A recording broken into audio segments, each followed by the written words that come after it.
and status of the Hildreth House window replacement. I have something that was handed out at today's meeting. Thank you. Oop, there's a few. And you there? No. John, do you want one?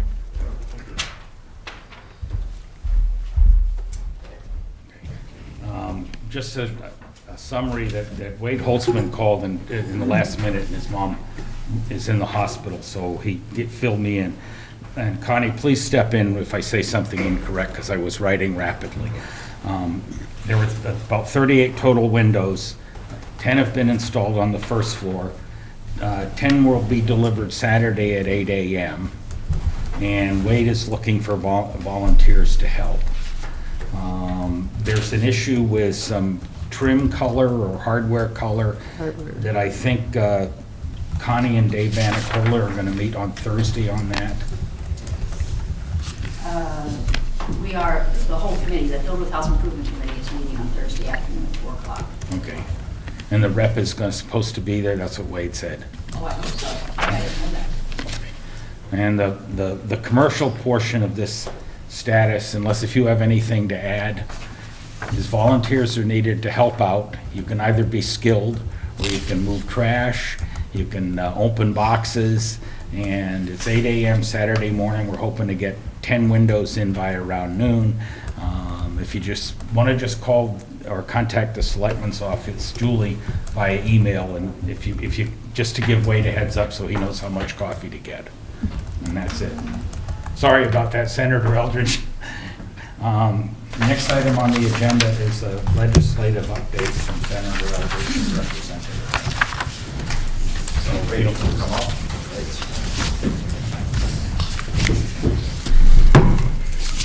Good evening. Good to see everybody. Hello. Hi, Jen.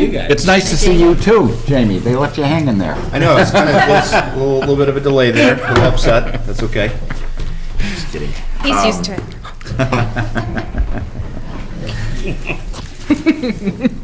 So I'm just handing out a letter of my budget priorities. So we come before the board every year around this time, although I think last year we weren't able to because schedules were all around. Schedule conflicts, yeah. Yep, that's right, so it's a 2-year update. But, so I actually have my meeting today with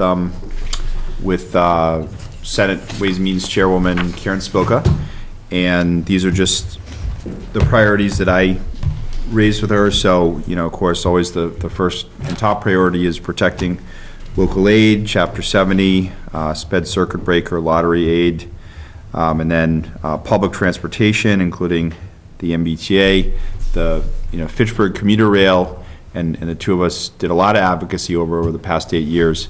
Is complete, so that the entire commuter rail is done. But there's obviously other things being discussed, like RTA service and other things.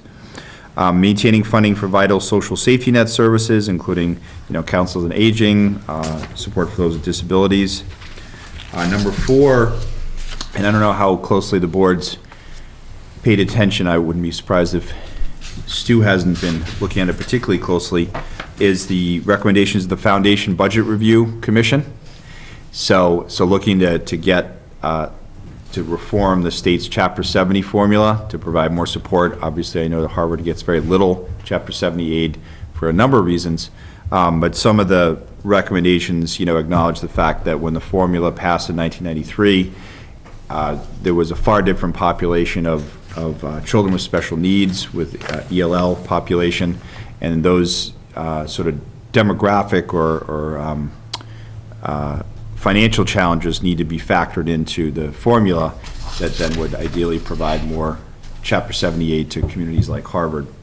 So the commission did about a year's worth of public hearings and outreach, and of course it's just a commission, it's just a recommendation, but it would be my hope over the next few years we could implement it. Obviously the challenge is revenue, and there is, I don't know how closely you follow it, but there's this proposal for a millionaire's tax that if the legislature passes it over the next 2 sessions, it will be voted on by the voters in 2018 to raise revenue. The number 5 is just continuing investments in schools, transportation, water, higher education. Number 6 is something that I've always championed and really, I think is a legacy of the Senate district going back to former Senator Pam Rezor and former State Senator Bob Duran, both of whom I work for, is increasing and getting back to where the state was about 2 decades ago and funding our different environmental agencies. So there's something called the green budget where the goal is to get back to 1%. So, just 1% of the state budget committed to environmental agencies like DEP, stormwater management, riverways protection. So right now we're at about 0.6%. So the goal is to get to 1%. And that's something I've been advocating for. And we took a quick look, my staff and I this morning. I don't think there's any local bills that Harvard has this session. Tim, I don't know if that's not correct, but I don't think I was Not yet. shocked. There'll be a Shocked. few. Wait till Yeah. April. That's right. Looking forward to the Charter Commission home rule petition if that happens. So, so that's the update, and really find the best part of coming before the board is answering questions and specific thoughts that the board members have. And so after Jen's presentation, happy to take those questions. Well, hello. So, happy to be here. I think I don't really have a formal presentation. Happy to talk about whatever y'all want to talk about and answer questions. I know, looking at the budget, I have all the figures for Harvard's sort of share of the governor's budget, and I know local aid, he has an increase there. Although Chapter 70 is problematic, I actually have a copy of a letter that I'm sending along with colleagues to Ways and Means regarding the minimum increase per pupil. The governor put it in at $20 per pupil, which we want to see it at $25 per pupil, so at least it bumps it up a little bit.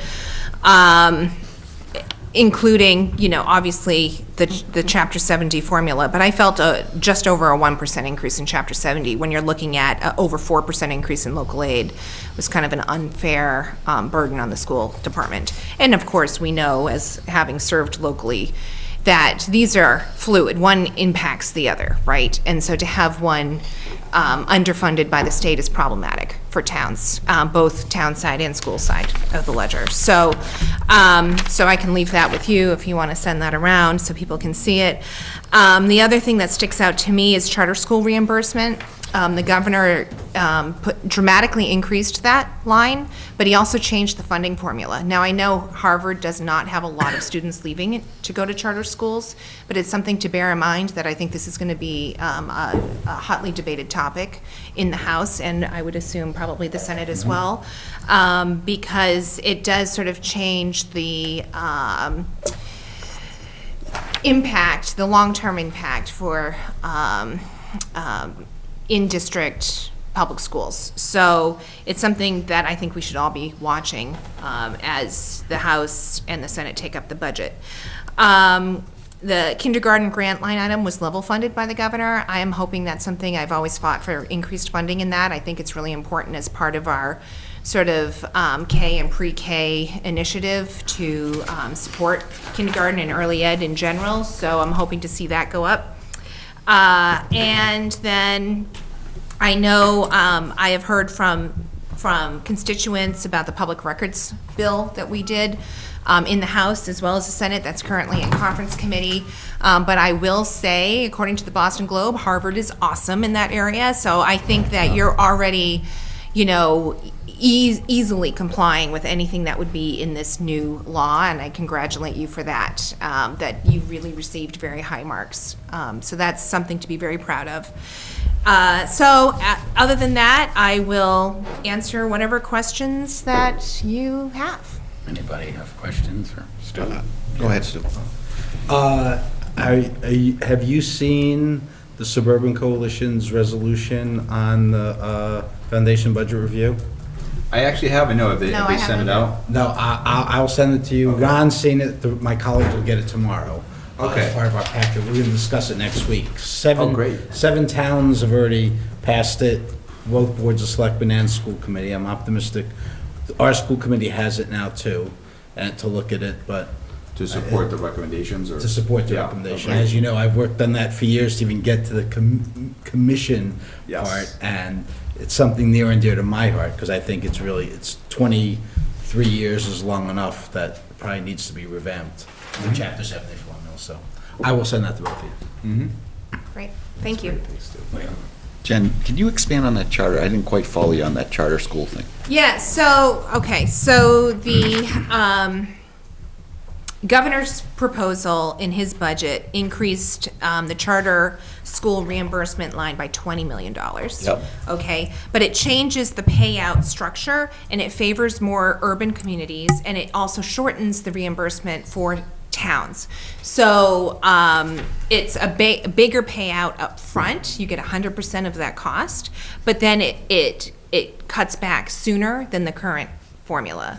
Okay. So, I think this has some real implications for all school committees, and especially school committees or school departments that have a lot of students leaving for charter schools. So, I think it's something I'm flagging for the towns, because it's really up to you to look at how many students you have leaving and what the impact for you would be. So looking at the language in the governor's budget, but it's something that's sort of buried under the top lines, and a lot of people don't see So it's that under the radar a deeply. little bit. Okay. Exactly. And so it really kind of is following his desire to lift the cap on charter schools. And so he's, front-loading that line item, but it does change sort of the overall dynamic of the funding moving forward. So I think it's important to just bear that in mind and have a look at that. Okay, thank But you. again, I know Harvard is not greatly impacted by this. No. So, but it's something that I'm just mentioning to all my local officials to look at.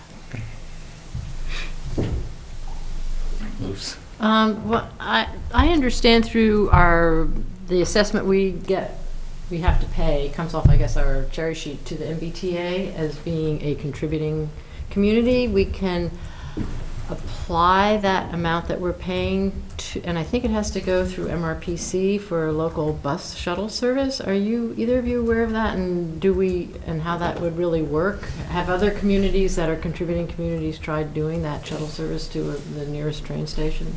Well, Acton? Yeah, Acton has done it, yep. I think, Boxborough used Boxborough. it for a local shuttle through the Lowell Regional Transit Authority. Okay. Has So- Lunenburg done anything? Do you know? And it is through the local regional planning agency or transportation committee? I believe yes, exactly. That's So the we'd have to go to jurisdiction. MRPC for it.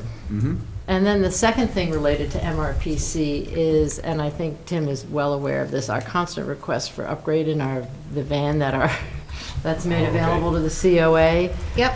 I think we had one that had over 200,000 miles on it, and it was always breaking down, and they couldn't use it on weekend trips because there was nobody there at MRPC to come rescue the people wherever they were Oh, stuck. gosh, I mean, that it's sounds horrible. yeah. So I think we got a van with 120,000 miles on it. Woo! Big upgrade. So we have a lot of seniors using it. We have a lot of activity and trips, and people are really interested in it. Plus, they're using it for weekly runs to the supermarkets and some other things. Okay. It would be really good to have a reliable van, a newer van, and something that's really comfortable to ride in. I think I rode in the 200,000 one when we were giving a consultant a tour of Devon's, and we were all peeking down like that to look out the window because the seats are so high once you're in there. Yeah. When they've retrofitted these vans that you can't see. I mean, so for somebody who really has to use it to go do regular things, it's pretty demeaning to get on this beat-up old thing. So I think if you could help us and help Tim in getting MRPC to get us a new van, Yep. that would be really appreciated. Sure. Okay, so we can reach out to MRPC. MRPC, yeah, Tim. see, just give them a little nudge. Yeah. That'd be great, thank you. Sure. Anybody? Go ahead, Ken. Yeah, just one question. I don't know if, I see the list of 6 things, I hear the other things, and I agree with Lucy on the van. There's all these things that'd be great to spend money on. Do you have a priority on what things the state should spend less money on so we could fund some of these other things? Do you know what I mean? I would think, does that ever make the list? We want to stop spending money on something. Your bottom 6 choices. You worried about the millionaire's tax? No, I don't even know about that, to tell you the truth. Yeah. But I mean, I guess I would is say that that something, most- or is it mostly a process of trying to figure out where to spend money, as opposed to where do we not spend it so we can spend it on higher priority things? Well, I mean, I would say part of it is, I mean, most programs have been really cut over the past 20 years. So, I mean, for the most part. Really in the you're- past 8 years. Yeah, but I would say since the 90s Yeah. has been deep cuts. So, So then how can we, I don't understand. Maybe it's a naive question, I'm new. so I guess my point is that I guess the question is, what would we advocate to cut? Is it DPH? Is it funding for libraries? I mean, there's I don't know. There's really not that much. That's my question, because if you have high priority things you want to spend more on, the state budget has to be balanced, I understand, by law. So what things, obviously, you can spend more here if you can spend less somewhere else.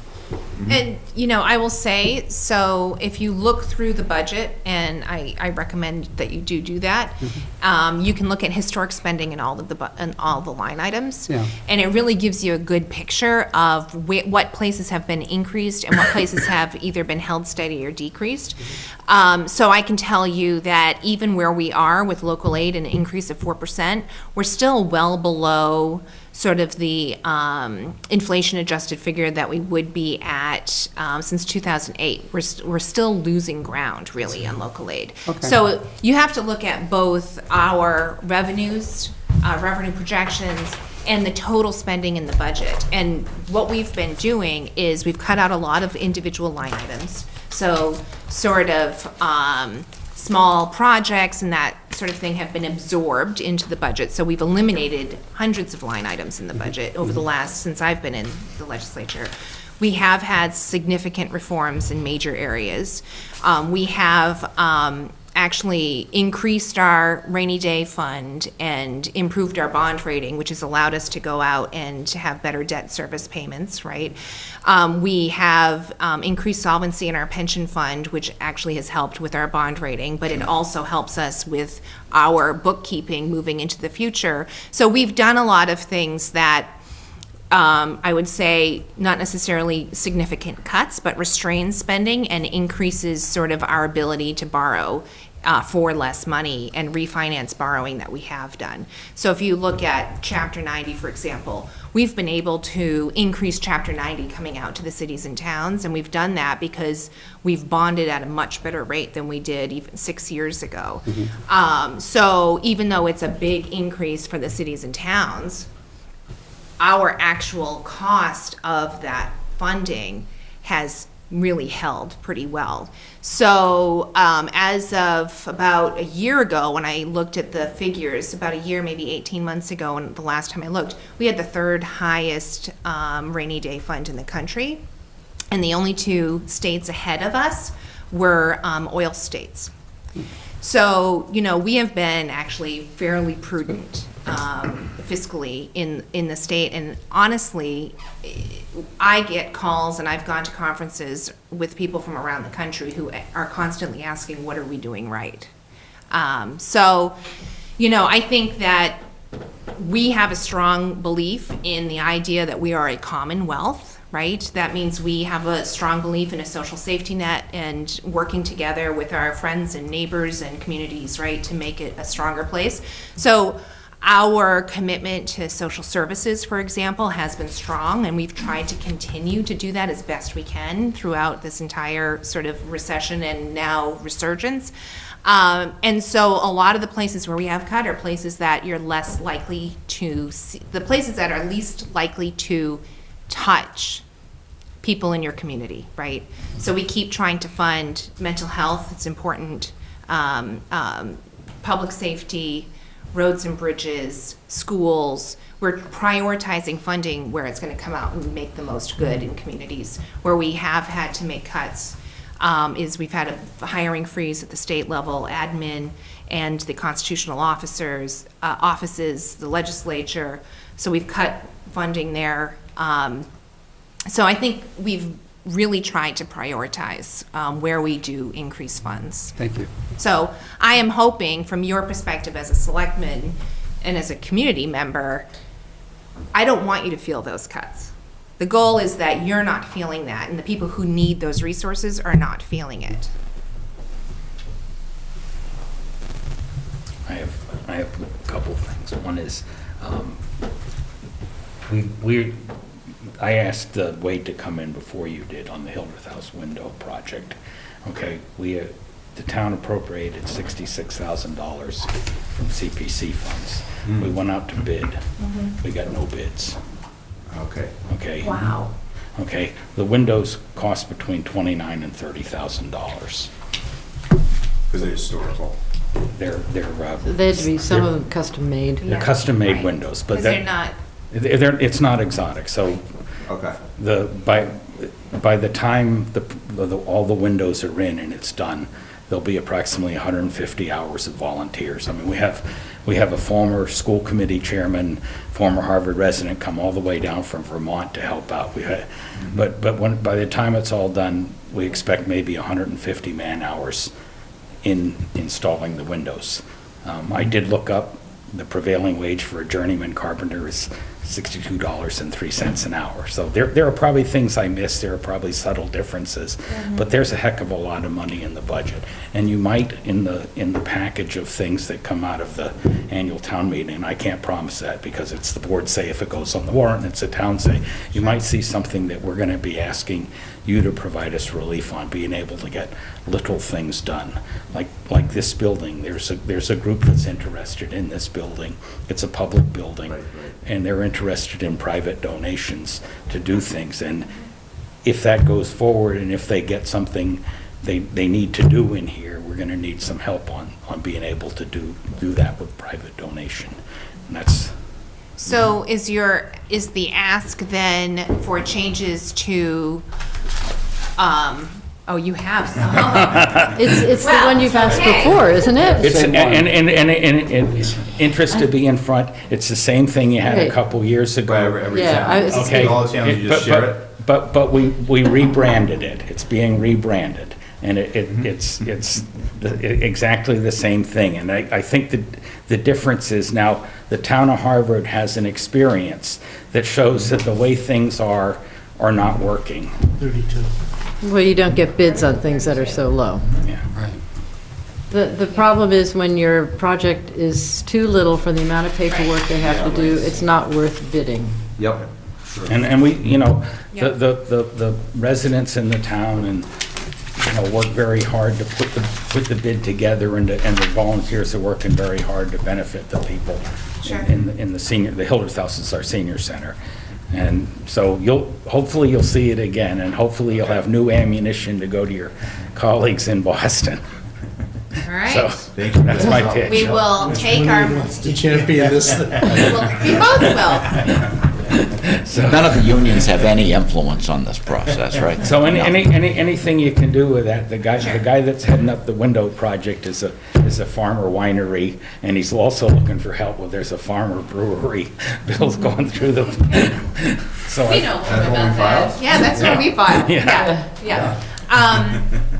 Yeah, so I mean, I think we have always taken whatever legislation, whatever home rule petition comes out of towns, and done our best to move that through the process. And to me, it's just, that's the biggest part of our job, right? We represent you, so whatever we can do, or whatever I can do, I won't speak for you.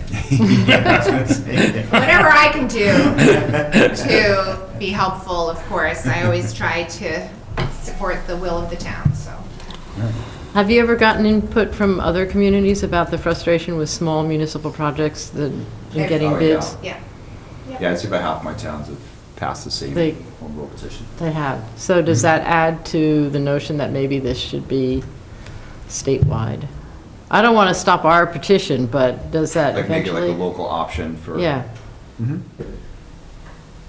Some way to allow. I mean, yeah, the more towns that do it, yeah. I mean, I'd be I the mean, at first to some say point- it'll be difficult to pass, but, we'll talk Has to. the MMA had any effort on this? Looking at thresholds, for example? They've tried in the past, but even they have not had much success in getting this past the unions. But if it helps, I'll actually put together a spreadsheet with the That would be costs helpful, yeah. versus Yeah, that. yeah. And, We just gotta have a vehicle to get things done, or they don't get done. And the other old folks besides me that go up, I don't go up there usually because I don't want to be classified an old folk. Yeah, you know, when the wind blows through the windows and it gets cold, Sure. you know, if it wasn't for the volunteers, you know, they'd still be cold. Yeah, Okay. for sure. Yeah, send us, send me what you have and. Okay. Yeah. Excellent. Well, thanks very much for having us. That's it. Yeah. Well, thank you for coming. Yeah. Thank you for coming. And be careful driving home in case the snow starts. Yeah. It hasn't started yet. No, I know, You it's got- still dry. You got the long drive. Not that long. You go out to They're the the, same, right? Yeah. Harvard to this is Acton, the Harvard middle. Lunenburg, yep. Yeah. Mhm. you just go to higher elevation. I do. Yes, I do. I go over that hill. Yeah. 95. Snow belt, right? Absolutely. Yeah, I know. Thank you. All right, thanks again. Thank you for your time. Next item is public communication scheduled for 7:30. We'll come back to that if somebody comes between now and 7:30. I don't see anybody here yet from Weston Development, so Tim, if you don't mind going to item 6. Do we have a copy of their application or not? This is just This the is just an annual- announcement. Next meeting. This is just the Okay. announcement. Usually Tim does it under his report. Yeah. But there's no, There's no report, so we had to put it on we the didn't agenda. want to miss, yeah. The announcement, my requirement is that I have to announce the entertainment license request for the Apple Blossom Festival for May 7th of this year. It will be here at your next meeting. Okay. Okay. Moving down to item 7, approve minutes of 1/26, 2/2, which were passed out to us a while ago. Let's look at the minutes of January 26. Could I get a motion to accept them? So moved. Second. Those in favor? Aye. It's unanimous. How about for February 2nd? So moved. Second. All those in favor? Aye.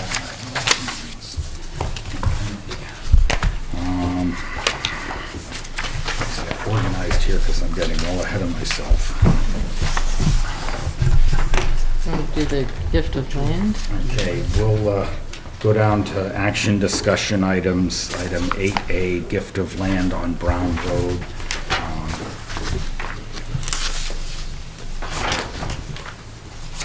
Which is approximately 35 acres from Stephen and Deborah Damon of 9 Whitcomb Road, Bolton. I believe Julie contacted everybody and asked if they had any questions because I wanted to give Paul Willard a break from having to come in here. I felt sorry for him.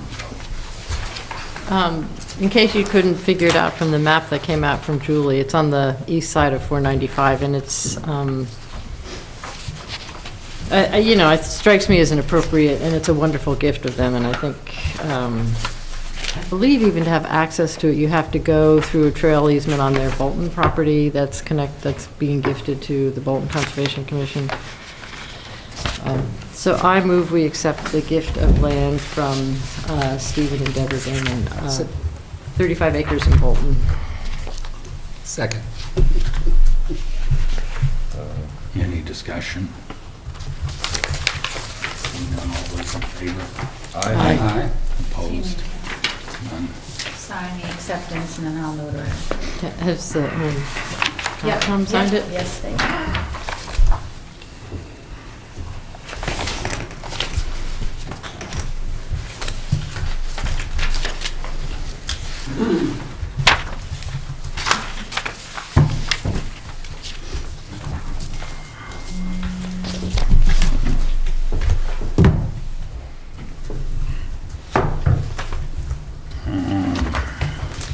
The next item is item 8B, personnel, approved personnel policies. There are 2 policies, one on employment of relatives policy. And then the harassment. I'll put Tim on the spot. I don't know if there's anything to say about it. Yes, Oh, Stu. Stu. Oh, Stu. No, we kicked this around for a couple meetings of the Personnel Board. Marie did a very good job, I think, coming up with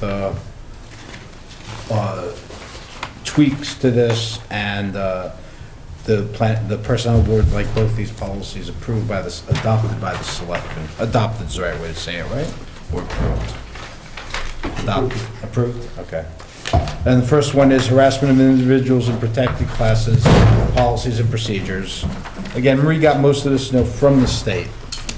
And then we tweaked a little bit to make it a little more for Harvard, but it's, is what it is. And then employment of relatives policy is, we thought we have to have a policy because we have a lot of this already. And it seems like you should have something to deal with it. So all the people we checked with thought we should implement the policy. So if there are specific questions, it was unanimously adopted by the Personnel Board. I just had one quick question. Okay?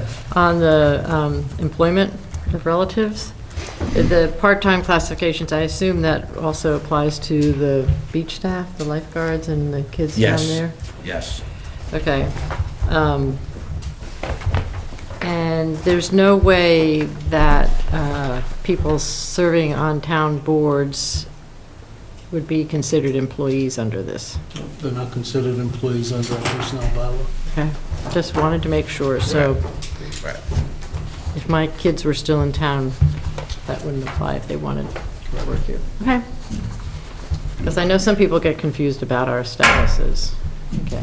Yeah, again, it's really not precluding anything, it's just trying to make it clearer what the Yeah. lines No, of I think responsibility would be. it's good. I think the harassment one was very, So clear. I move that we adopt the Town of Harvard harassment of individuals in protected classes, policies and procedures, and Can we do one at a one time? time, okay, one at a time. second, Okay, I do have a comment on the harassment of protected classes. Oh, okay. Okay, at actually- home? Actually, I read the thing, and I did find one thing personally offensive, that your military status makes you a protected class. Okay, I'm the only one on the board that served in the armed forces, and I never thought I was a protected class, but it's not about me. I can get over that. What I found is that there's nothing in here that says that an employee which would, violating this policy, will be subject to appropriate discipline. It says that a town employee could be subject to appropriate discipline, including potential or possible discharge. But there's nothing saying that if somebody offended somebody, there was an actual intent to offend somebody. So something very innocent that means nothing to the individual making the statement could be construed as being offensive to somebody. And That's, I'm kind of offended by what you just said. so, I mean, that's my 2 cents. I mean, we got the policy. It's probably the way it has to be. I just thought I'm not disagreeing with you, Ron, but it seemed, he's smiling. Yeah, everything we looked at is, this is what it is. but doesn't make it right. Well, No, I went in and I think I talked to a couple people in town hall. I said, if a town employee comes in and wears a Red Sox t-shirt, that's fine. And what if he's a Cleveland Indians fan and he wears a Cleveland Indians shirt? And Just as long as it's not a Yankees, we're fine. as long as it's not Yankee. but if he's a veteran, then. But if he's a football fan and he's from Washington DC, I mean, all hell could break loose. So. well, it all depends on the language that accompanies the, So anyways, Hat you're there was a wearing. motion and a second. I And what? vented my, yeah, jeez. Are we going to vote? let's vote. All those in favor? Aye. Nay. Okay, Stu, we'll do the second. Okay, next one. I move that we approve the Town of Harvard employment of relatives policy as written. Second. Any discussion? Questions were answered? So that means we can have a police chief named Blair, a town administrator named Blair. All those in favor? Aye. Aye. Aye. Opposed? Okay. We were voting to have a town administrator and a police chief named Blair. Thank you. It's just not a good idea to hire relatives, but. Okay. We've passed the time for public communication, but is there any member of the public that would like to make a statement or comment? Seeing none, I'll move on to item number 5, which is a proposal from Western Development for the development of 18 affordable homes on Air Road, and I see representatives are present.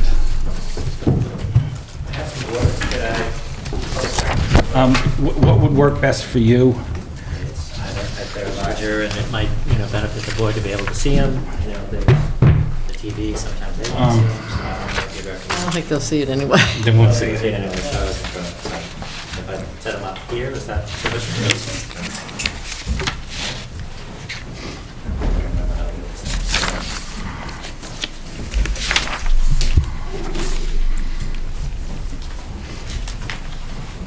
That was really the same thing that was included in the packages that were sent out. What we are. Put it on that side, I can show you the camera better. Yeah. Same thing. No problem.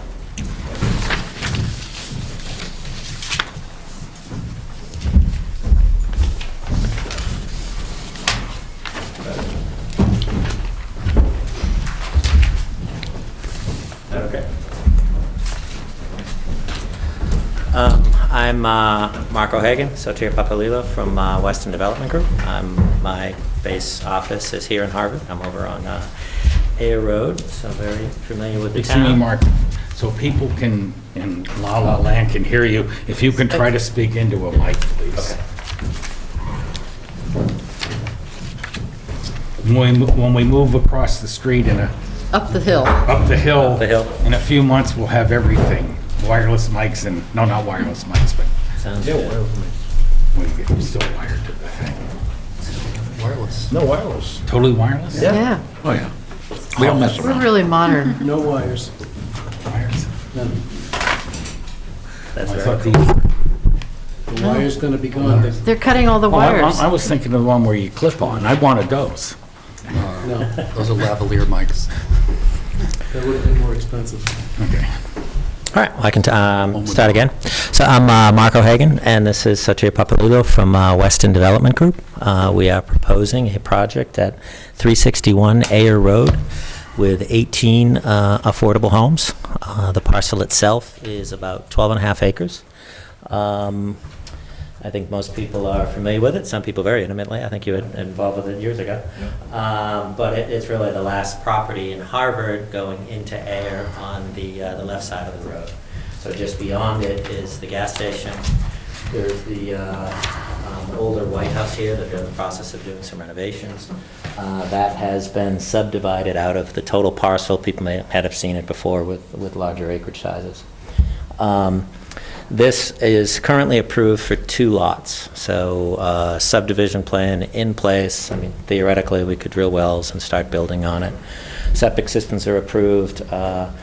They had worked with Conservation Commission, essentially stayed out of the buffer zone. So as of right now, it is effectively 2 lots. Helpful for us, it had a lot of historical data, testing and such that we could utilize in trying to lay out our plan. The plan that we had focused on is really, clustering the homes, facing kind of a center pedestrian green space. Really the main focus of the project and what we've been trying to do in some other locations is try to kind of, keep the vehicular access on the edges. So the vehicles have kind of these kind of 2 lanes connected with a gravel driveway for fire protection with rear-loaded garages, or kind of an alley-loaded garage. So the front of the house, what we have is really, just a, pretty small, quaint cottage bungalow. The homes are modest. They're only about, a little under 1,600 square feet. 2 bedrooms, 2.5 baths. We do have a master bedroom on the first floor. See, we've got a 1-car garage in the rear. We have space for a second, so it could be a 2-car if people wanted it, or we could have 1 car in, 1 car out. Nice, flexible design, meet the needs of both younger people, but also we think it'll be attractive to people that do want to stay in Harvard. We know, that's been a concern to have some homes that are suitable for people for one-level living. And here it accommodates it upstairs, a second bedroom, and a loft and a bathroom. Very nice, open, modern plan, but modest in size, modest in expense. Nice, usable front porch. It's, 6 or 7 feet deep. So really trying to foster that sense of, a little more of a sense of a community instead of having, neighborhoods that are just overwhelmed by garages, which we've all seen and developed.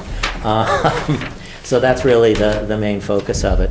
We wanted to maintain as much of a buffer in the front as we could, so we've actually maintained what the buffer would be for existing single-family homes. These homes are they're about 110 feet from the roadway, pretty substantial depth. We had looked at it a couple different ways. In one plan, we actually had, kind of this connecting here, and we had the visitor parking in front. In talking with, some different people around town, we felt, pulling that parking out on the side, creating that much more of both a buffer and additional green space was a better design. The back area, be more of kind of a landscape, manicured recreation area, more geared towards grown-ups. These are all just 2-bedroom homes, so we're not picturing swing sets and slides. It might be more of of a fire pit or barbecue area or place for people to sit out and enjoy. And then obviously we've got the balance of the green space that would just be left open, just open recreation. You can see the wetlands here delineated. There's about 5 acres or so of wetlands, 4.5 to 5 acres of wetlands. We've taken care to stay substantially. We're not touching any of the wetlands. We're barely within the buffer zone. From a pavement perspective, we're really just catching a couple corners of it. We've got a detention basin, but it's essentially existing now. So we've tried to fit things to fit with the topography of the land and minimize the overall impacts on the wetlands. Maintain the same. I think it's a 40-foot buffer on the side. So the closest we're at is 45 from the existing house. And we can do, we've got plenty of room for a vegetative or fence buffer there. We can communicate with the neighbor and come up with something that's reasonable. The way that we have broken up the site to deal with well and septic is really we're going to be creating 3 lots. So, and you've got a copy of this on your plan, I believe, but it is, oh, no, sorry.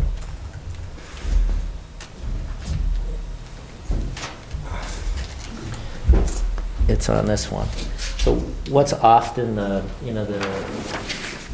biggest factor, obviously dealing with water and sewer. Water is trickier. You need a large amount of area for community water supply. The thresholds for a community water supply are essentially 25 people. Each bedroom counts as 2 people. Whether it's deed restricted or not restricted, that's what DEP does. So we've broken it up into 3 separate lots, 6 2-bedroom homes, 12 bedrooms, 24 people. So it really is more just like a traditional well that you have, we'll have in our backyards. So each well and septic is on the same lot. And that's, I have met with IRA, gone through it. That is, one of the requirements they have. This is a system that, I've done in a number of Neshoba towns. We're doing it in Bolton right now. I think IRA did the final design on it. Same concept. So they all have frontage. We meet the nitrogen loading in terms of, the 440 per acre. The testing that we have back here, it's real testing. It's a nice gravel section here. There's lots of areas around here that isn't, but these are all basically, 2-minute soils. The size of these systems, they have been sized based on the actual flow, based on the actual area. So we'll need to do a little more testing to have some more holes in this, to satisfy the Board of Health requirements for the 3 lots. But they were pretty, consistent in there. So we expect that, let's say we have a high degree of confidence that these areas will test out as we need to. So again, we've got, the 3 individual wells and the septic on the lots. These essentially are created as 3 separate condominiums. And then there's an overriding community corporation that's used to deal with aspects not water and septic. Again, and I think I'd mentioned in the memo, we went to DEP, had them sign off on the specific plan in Bolton, which is really the same thing that, the same thing that we're doing here. We've got 5 lots. So, overall, we look at it, as one, I don't want to say it's a collective development in terms of the relationship to the homes. We do have 3 lots, so the waiver list will look a little uglier than it normally would because some of the offsets are 2 feet because we kind of create the lots around the homes as it's going to be. But fundamentally, we've got, 18 homes on 12.5 acres. These lanes have been designed to comply with the new, fire lanes. They need to be a minimum of 20 feet. We have, shown a gravel path for the overall connection of the home, for the connection for fire protection and safety. Maintain the buffers as much as we can. Of the 18 homes, 5 of them would be affordable, so we're way beyond 25%. We're at like 27.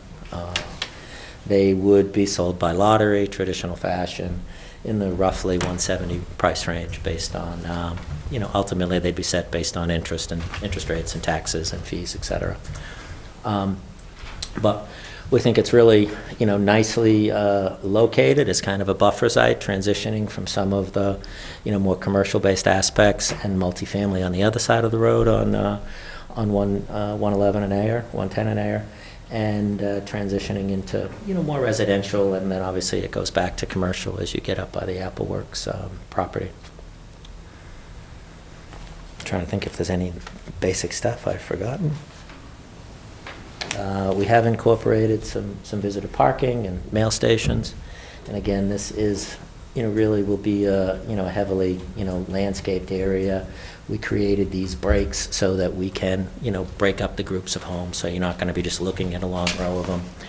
And we can do different things with the facades, different porches, different colors, different treatments to get a nice variety and grouping of the homes. Within the lots, there's 5 homes, so, 2 lots would have 2 homes, one would have 1. I think there was a question from somebody about, can we just make sure that we have, that the first grouping doesn't have the 1 affordable. So we'll make sure that they're evenly distributed throughout the property. Overall, from a timing perspective, we are, been working to, get the plans put together. Have been meeting with many people in town. I've tried to meet with the Housing Trust twice. That got canceled. So, and based on the nature of our agreement, we have a little more of a limited time. The seller, we had tried to acquire it last year when he had got the approvals in place. And he's like, look, I just got these approvals in place. I don't want to tie it up with you during the building season, which was certainly reasonable. So we reconnected later in the year. He essentially gave us a couple of months to get comfortable, make sure it works. We're going to have to go ahead and acquire it probably in April, prior to doing the permitting. But wanted to get some board feedback. The intent is to utilize the Mass Housing Starts program, which is through Mass Housing, and they'll have the same review locally that they would do, seeking input from the towns. And in the interim, we can continue to to meet with people locally to get input, feedback as we continue to develop the plan to the next level of detail required for review.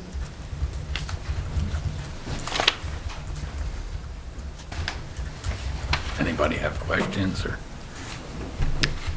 I have just one question, which is on those 5 affordable houses, are they perpetually affordable or just affordable for 20 years or what? No, all of the deed riders now are consistent. They're essentially in perpetuity. All of the deed riders survive foreclosure now, which is something that used to be a concern.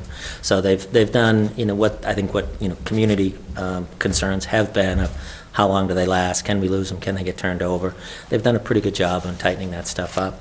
The way that the pricing is done now too is based on the median income. So before, you go back 10 years, they paid whatever, $150, and if that was a third of the market, then, you reappraised it and dealt with it that way. And sometimes, depending on when they were built, that affordable price would run out of the range of affordability for the people.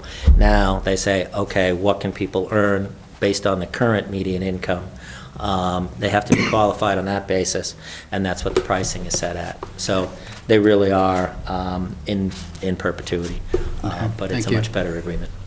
So this, you would be doing this as a local initiative project? You'd be hoping for town's endorsement? Well, technically, we're going to use the Housing Starts program, which is, I mean, it's the same basic programs. We kind of treat them the same. We hope the board is, and the town is Guess I'm not familiar with is the Housing supportive of it. Starts. Yeah, it's, Is that a newer one? No, it's pretty common. It's done in conjunction with the NEF.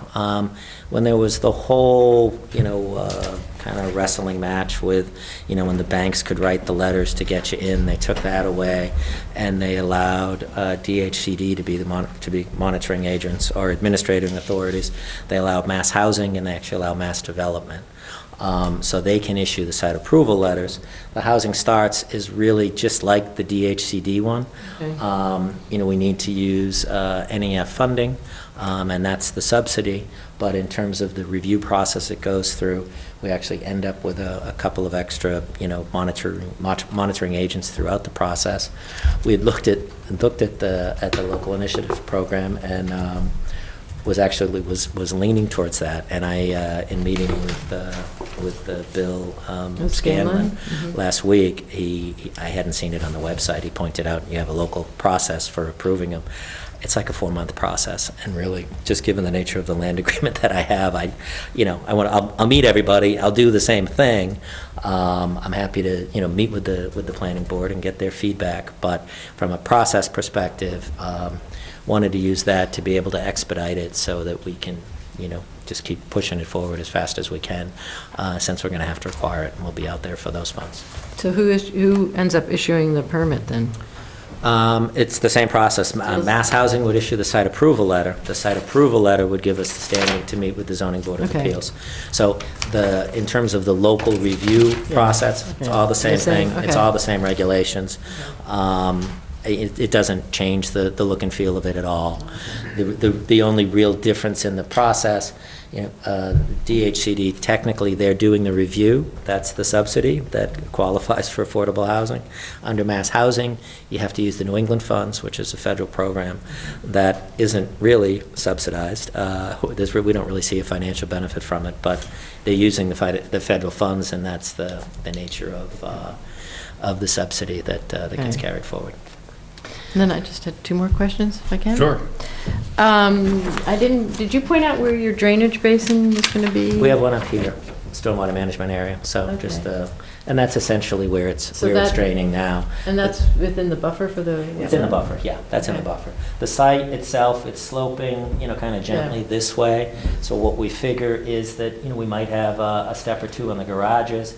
This center section will all be at grade. And then, for some of these, again, and it depends on where it is, we might have another step or 2 in the garage. But it's pretty modest. If you drive by, you'll see it's gently sloping, Yeah. but there's no dramatic grades anywhere there. And we'll be fitting it into that site as best we can. So you've spoken to the Concom about the drainage basin being within the, I had a conversation with Paul. I haven't met with them. would it be appropriate to have a rain garden in there, or appropriate vegetation, instead of just digging out a basin and then it fills in Yeah. with Phragmites or some other invasive? Yeah, we'll have to go through the whole, design process. We'll have to get an order of conditions. So we will be meeting with them Okay. on an initial basis, based on the topography of the land. And if you go down there, you see, the water's it's all draining to this point now. So we're not really, we're proposing where the water is going to go, exactly how big it is, how it's contained, if we take other steps to minimize it and utilize rain gardens on the site. That's all stuff that we'll look at, but that'll be in the next stage of the design. This is really, more of a conceptual plan. It's, it's more than just a conceptual, because, we have a good amount of data on the site. I don't think it would change that much from what from what we have here. The final grading could modify a couple of things. And working with Concom, they may have concerns one way or the other. But fundamentally, we're marginally in the zone, in the buffer zone, and I think they'll be pretty happy with with the steps that we've taken to keep it out of the way. So we're really trying to split the difference between maintaining privacy for the abutter, which is really the only butter to the site. We got apple orchards up here, we got wetlands here, we've got, a little wooded section, and then the gas station. So we'll take care to provide a reasonable buffer for the neighbor. And it's really just, just balancing those two. Yeah, no, and I like your concept of the green in the center and the cars on the outside is. Yeah, it's just be And the nice. size is certainly something I think that is needed in the town. I just had one last question. Your wells are all on the, I guess, the east side, north side Yep. of that property? Yep. Do you have any concern about, because it is proximate to the gas station, I don't know the distance, but about underground? We'll have to do, Tanks and- there was some preliminary information, a preliminary 21E was done previously, when I think Corcoran was looking at Well, this there for was an apartments. orchard there. Yeah, there was an orchard, and they said, there may be some residual, pesticides on there. Right, nothing no, I was that's thinking harmful. more from the gas station, any We'll have to- migration of. Well, yeah, at the end of the day, we're going to have to drill a well to know. We can talk about it all we want till we spend the Okay, money. so you're put the well mindful in of there. that We're could be a mindful of problem. the relationship of both of the gas station, and we're mindful of the, the previous usage.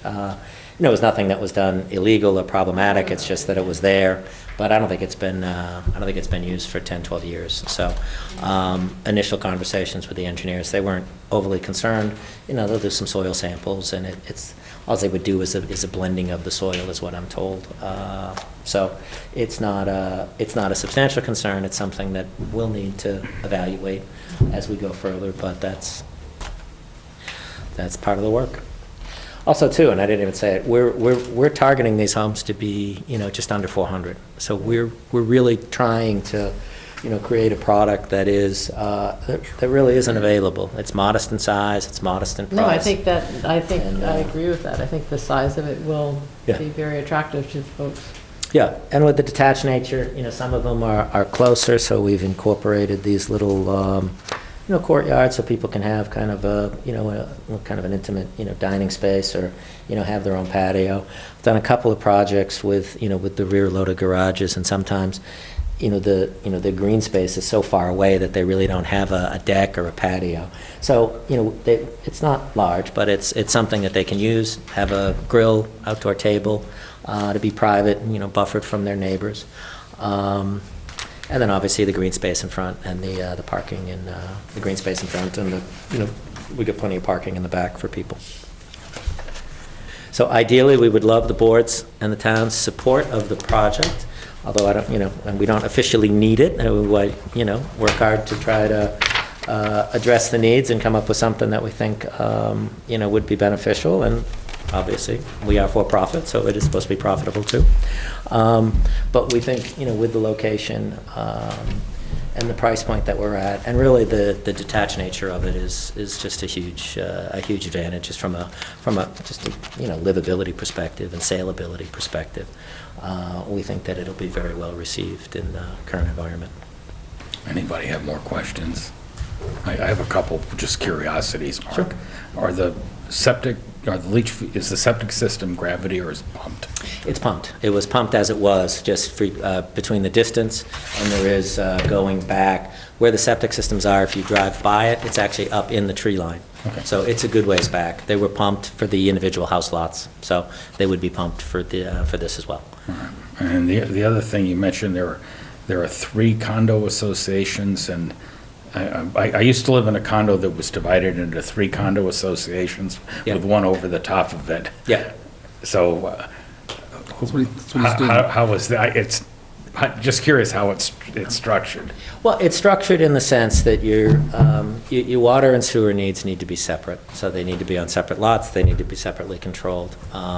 But I guess the maintenance, is the maintenance split 18 ways or adjusted for the affordable units, or does the... The maintenance fee, there will be an adjustment for the affordable units within, But it's- essentially, all the market rate fees will be at one level. The affordable fees will likely be at another level. Okay, that's what I was curious From about. from an operations perspective, it's pretty seamless to the residents. They're gonna pay their fees, they're gonna get their services, they're gonna get their yard mowed and their, the driveways plowed. The market rate units in the ones that have two affordable units are the same as the market rate. Yeah. All right. Yeah, we're not gonna, it's All not right, gonna be yeah, I was just curious. bifurcated Only that one substantially. budget. Huh? Only one budget. Yeah, For the entire process. yeah. And pretty small condominium associations then, like 2 people per Yeah, well, you per need. condominium. I mean, need you know, three, out you know. of, out of 6 units to find. So essentially, we'd probably have 3 in the individual groupings, and then 1 would be a member of the community corporation. That's how we're doing it in Bolton, which is Okay. fundamentally the same layout, there's just 5 of them. There's one other thing that I was going to ask of the board, if you're supportive of the project. One of the things that's, that's required as part of the review, I'm sure everybody's familiar with the whole cost certification and stuff. One of the bases is, okay, what's the value of the land? So the agencies, whether it's DHCD or Mass Housing, they say, great, we'll go out and, charge you money to do an appraisal. They do have an exception for what's called a small project exception. So where you're under 20 units, if the chief elected official is comfortable with the value of the land, you can say, look, we think the value of the land is reasonable and appropriate. You don't need to do an appraisal. It just streamlines the process. Where we essentially bought it on the basis of the 2 lots. So we're paying $360 for the lots, which is on the low end of lots in Harvard, particularly even in the last year as they've gone up. So I did prepare a couple of packages if something, and took the liberty to help you with a letter that might be acceptable if you thought that it was reasonable. So in this is a copy of a potential letter that you could use that meets the standards that they look for, that would need to be signed by the chairman, if you so felt. There's a copy of the agreement, so you can verify what we're paying. I did include a copy of the regulation as well, highlighted it, so you know the basis of it. And also, which, would be part of the stuff, we'll be using Middlesex Savings Bank as the lender, and, we have a letter of interest of their support. Just so these are copies if people want them. And I could certainly, do an appraisal of the lots. I know there's some experienced people in town.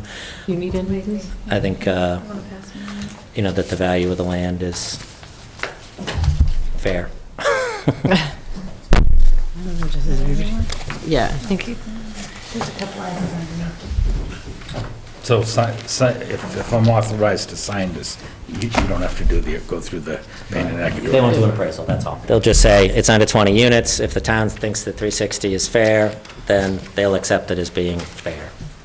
That's all it is. I mean, Mark, I don't see a problem with that. It's just our normal processes. We look at something. Oh, before I we understand. act Yeah, on it. I certainly didn't And we can expect it would probably be act on tonight. it next, In we're the next doing meeting. back-to-back meetings. That'd be fantastic that'd be great. Man, I think it's a great idea, great plan. Terrific. You've got a great track record in town, and I think it's good use for that property. Thank you Long very- overdue. Thank you very much. Yeah. I like Thank you the very design. much. Yeah. All set? Okay. All right. It was in- just starting to snow as I came in, so. Oh, was it? Oh, no. We came in. I know, I heard that. Yeah, can we? You guys put bars up here? Why, you gonna be here longer, or what? Yeah, that's how they keep us here. Jeez. Where in Bolton are you building? Over on Sugar Road, right across from Colonial Candies. Okay. Oh, I heard that there was a lot of earth moving going on there. Yes, we are moving a lot of earth. So, and that was a site, that was approved years ago. That was actually approved for 42 houses. Right, I remember. With a really terrible plan. Sweeney's land. Yeah, that was Sweeney. So, and one of the reasons that it just didn't work was the fact that they had a treatment center in there for like 40 houses and a massive community water supply that just economically it didn't work, both, from an installation perspective and just the cost to develop it. But it would have been, $700-800 a month to operate that thing for contract fees. They're just terrible. So how big a project is going in there? It's about the 30. same- Yeah, we cut it down to 30 houses. They're a little bigger. They're about 2,000 square feet. Can we just get on? Oh, yeah. All night. Sorry, Mark. Yeah, I wanted to. I'm curious about what's going on. Thank you very much for your time. Thank you. Thanks for coming. Take care. Okay, next item on the agenda is appointment of debt commissioners. Last May, we got wind that the current regular debt commissioner, because of some demands of his work, wanted to become the associate commissioner, and the current associate commissioner, Duncan Chapman, indicated he preferred to be the regular commissioner. So the way the system works is the Board of Selectmen nominates the regular commissioner, subject to approval by the governor, and then the Board of Selectmen appoints the associate commissioner, and somehow the governor also approves that. So all this stuff has to go to the governor's office. So Sandy Chapman submitted an application to be the associate commissioner, or the regular commissioner, but in order to get that happen, Eric Stoltzfus had to resign to make room for the vacancy, and then concurrently, when he resigned last June, he submitted a volunteer app, and he indicated in writing that he would like to be appointed as the associate commissioner. Subsequent to that, on February, Joe Hutchinson filled out an online form, indicated that he would also like to be on the deck. So that's where we are. We have a current associate commissioner, Sandy Chapman, that goes to the meetings and is acting as the regular commissioner, because I think at the deck meetings they actually vote him in. And we have the former associate commissioner, or former regular commissioner, wants to be an associate commissioner, and we have a third person wants to be a commissioner. So does everybody understand? Right, but apparently nobody needed to come in to explain their interest. Nobody was asked to come in and explain their interest. This has been going on since last May. No, I know, but usually when we're making appointments, we have, especially if there are multiple people for a position, an opportunity. So like Lucy, we took this up last May, and you essentially I know, I asked. proposed the last arguments. You had the stated concerns that you had. We've delayed this month after month after month. So I think we ought to at least act on it and not take longer to act on it than. I would say that it was December that we got notice that Eric was resigning. So I would move that we appoint Duncan Chapman as the commissioner. okay. Second. And I would move that we appoint Joe Hutchinson as the commissioner. Second. Okay, we have a motion for Duncan Chapman to be commissioner. And you want the motion for the associate now or not? Well, we had one motion which was seconded, and then we had another motion which was seconded, but I think we're That almost. was for the commissioner, right? Right, Yeah. So we don't have any motion for the associate commissioner. yeah, right. So I would move that Eric Stoltz be appointed as the Alternate, actually. associate or whatever. It's technically it's the associate. Yeah. I'll second it. So is that one motion to put Sandy as the regular commissioner and Eric as the associate commissioner? No, I think you had it's three separate. motions. There are three motions All sitting right.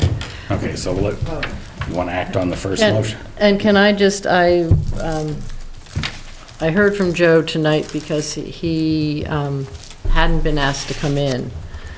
And I'd spoken to him some time ago about whether he'd be interested in this or not. One of the things that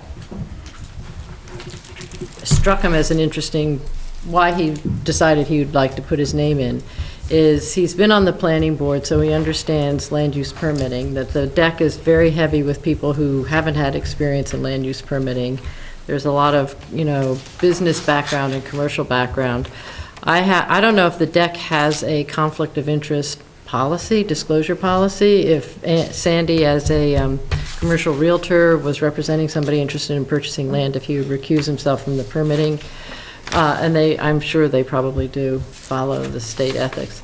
The other thing that was interesting in Joe's mind is that if we move towards the town's resuming jurisdiction and management of Devons, there's a very high likelihood we would keep something like the one-stop permitting, the deck entity, probably staffed differently, but that notion in place, and it would be really helpful to have somebody who's been on a town planning board to be part of a one-stop permitting board to understand how it worked and help us guide, help guide us through that transition. And I think we should be looking at opportunities to learn about Devon's in the event we do go through this sort of transition. So, anyway, those were the 2 points he wanted to raise, was his experience on the planning board, and also and he covered the deck for years while he was working for the local paper, before he got onto town boards. But then the other piece was, what could he learn about one-stop permitting, and that would be helpful in the future going forward.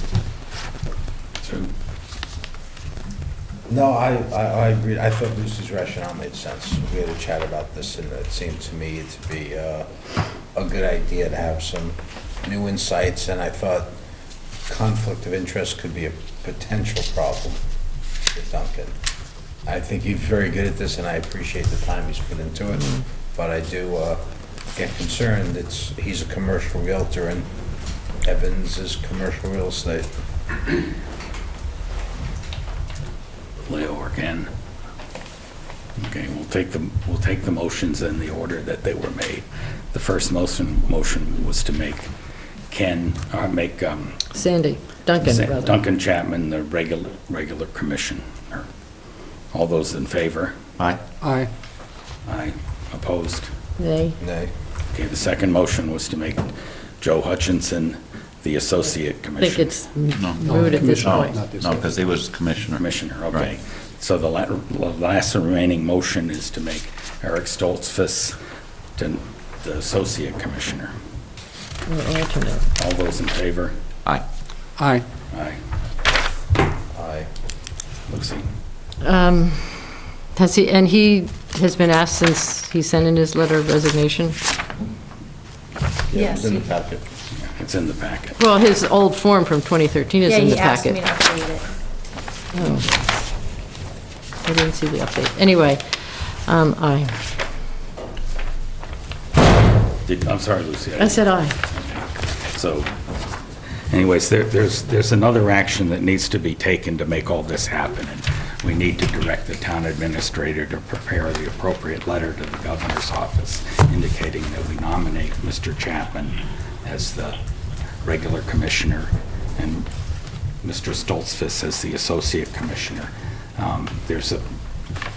It ends up going to the governor's office, and they are stacked up on appointments, and I believe it takes approximately 6 months to get something through. So Maybe you could copy our senator and rep and ask them to see if they could shepherd it through a little more quickly. we can do that. Yeah, I just wanted to add that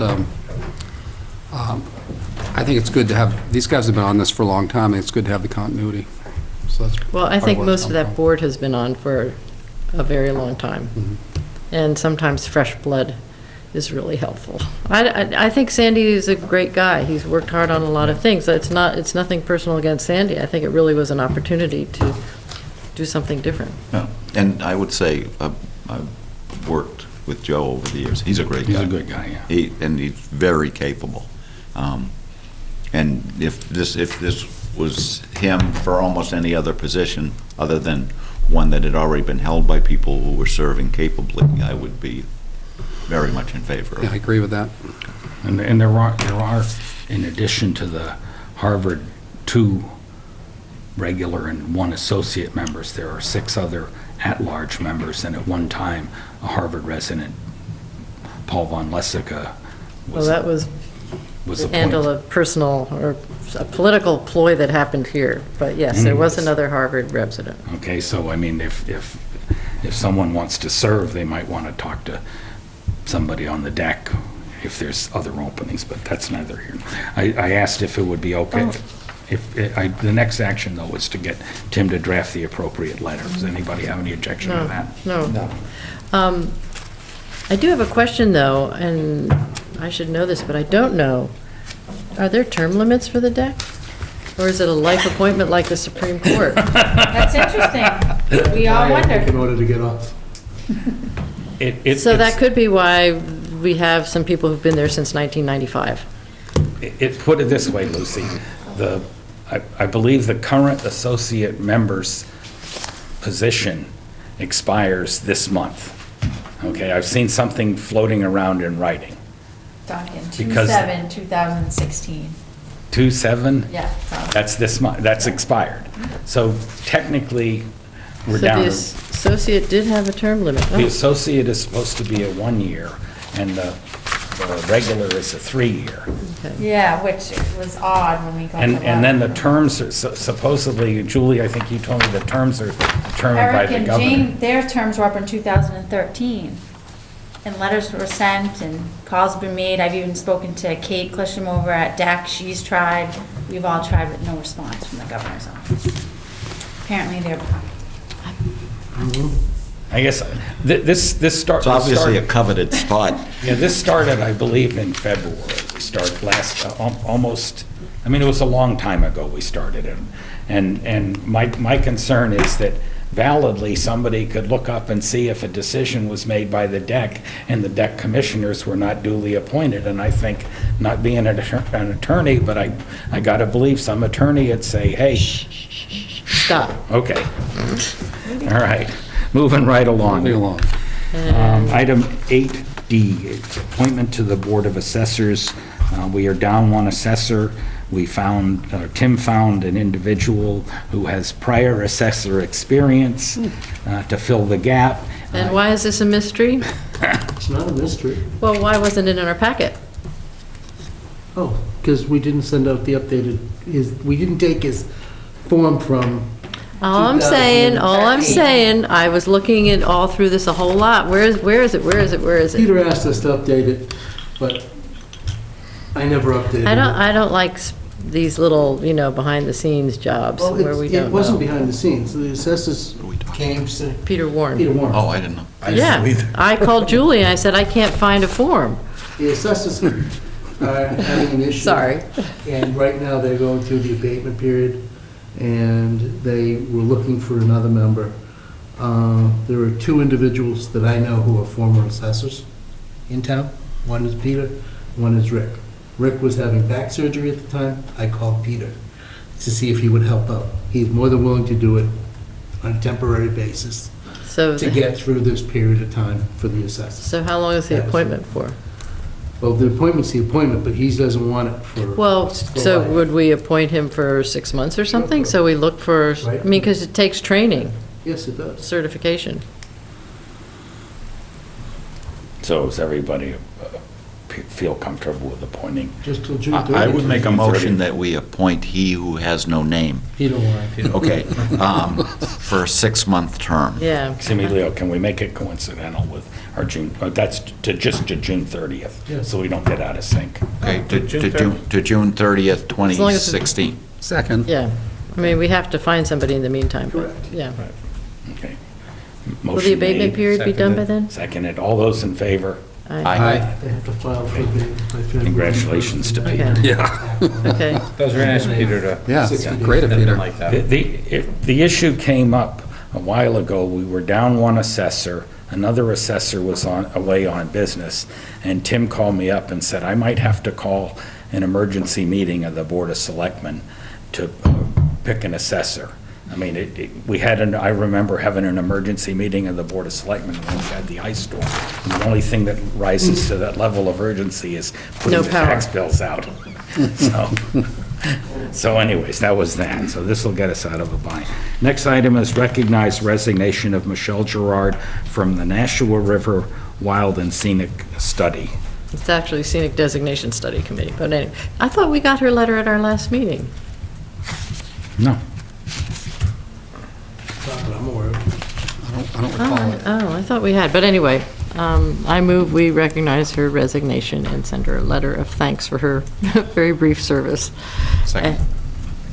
And I would put out that anybody interested in serving as an alternate on this committee to give me a call. Maybe Peter Warren could pick up this. I'm sure he'd like floating down the river.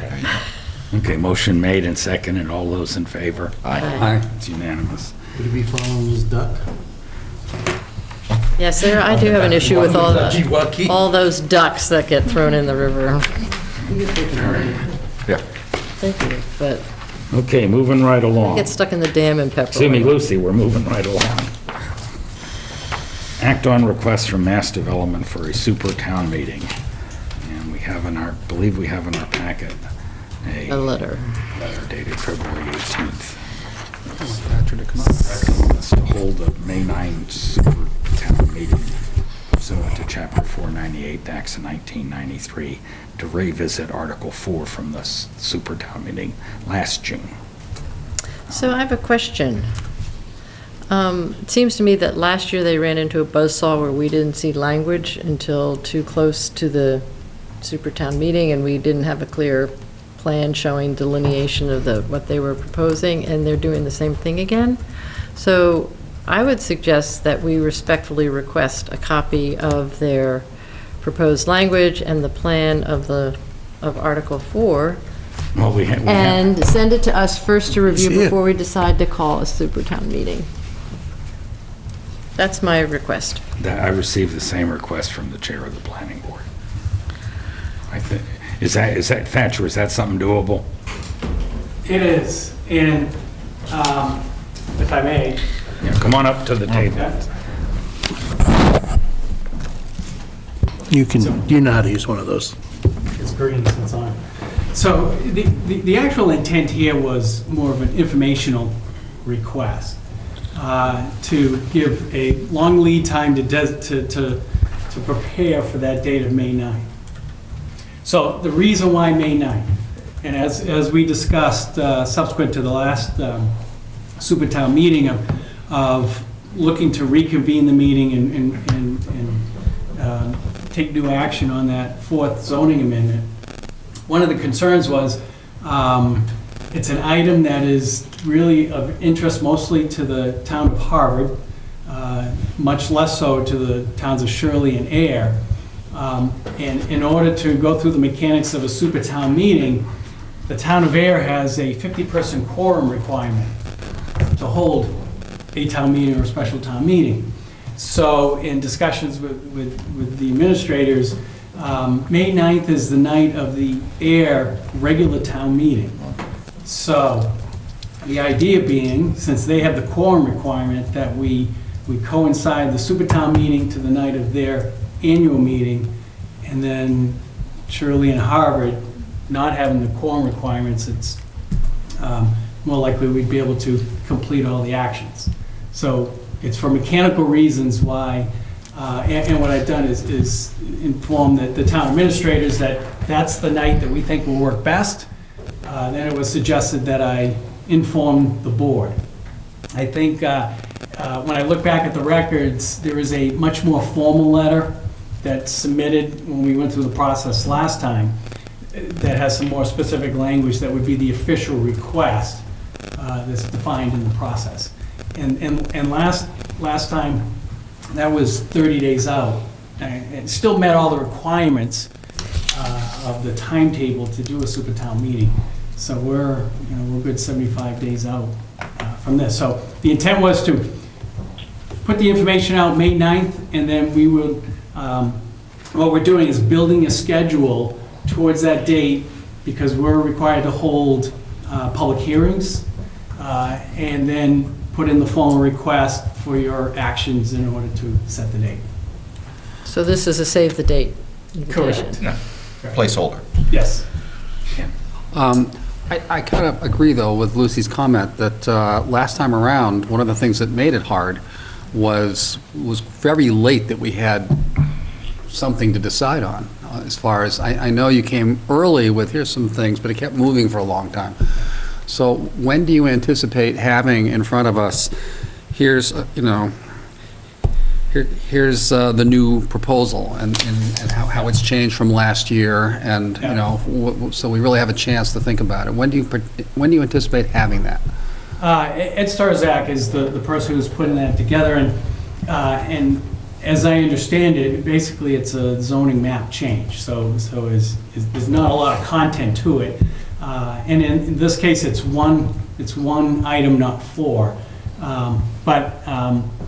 So again, this meeting triggered, putting this in. Ed is working out the specifics, but one of the things we wanted to do in this process was, before we finalized anything, was to do the circuit, talking to the folks, to you folks, to your planning board members, and to make sure that, all the major players who want to have input have the input before we finalize the language and then submit it in for the formal process. Can we see a draft of what you're working on? Yeah, well, you have in a sense that it's the zoning change map. It's basically the same area that was proposed for the last meeting. The difference being at the last request, the zoning change, which has a residential zone, which allowed also commercial industrial zone on top.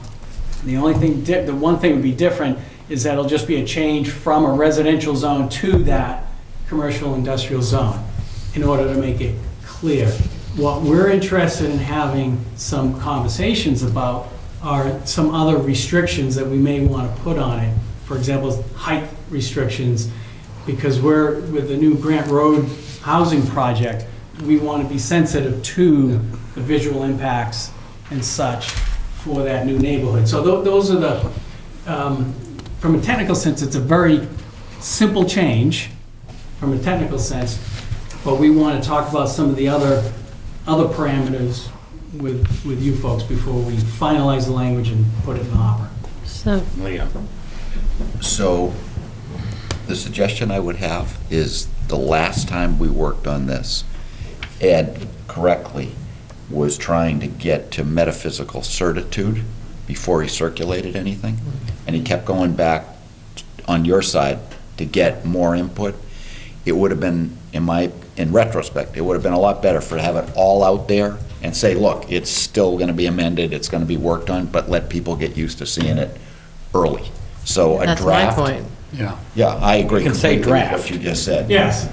But I would really, and then it's a participatory process, not a, it's all baked, here it is. Right, like in March, not April. Yeah.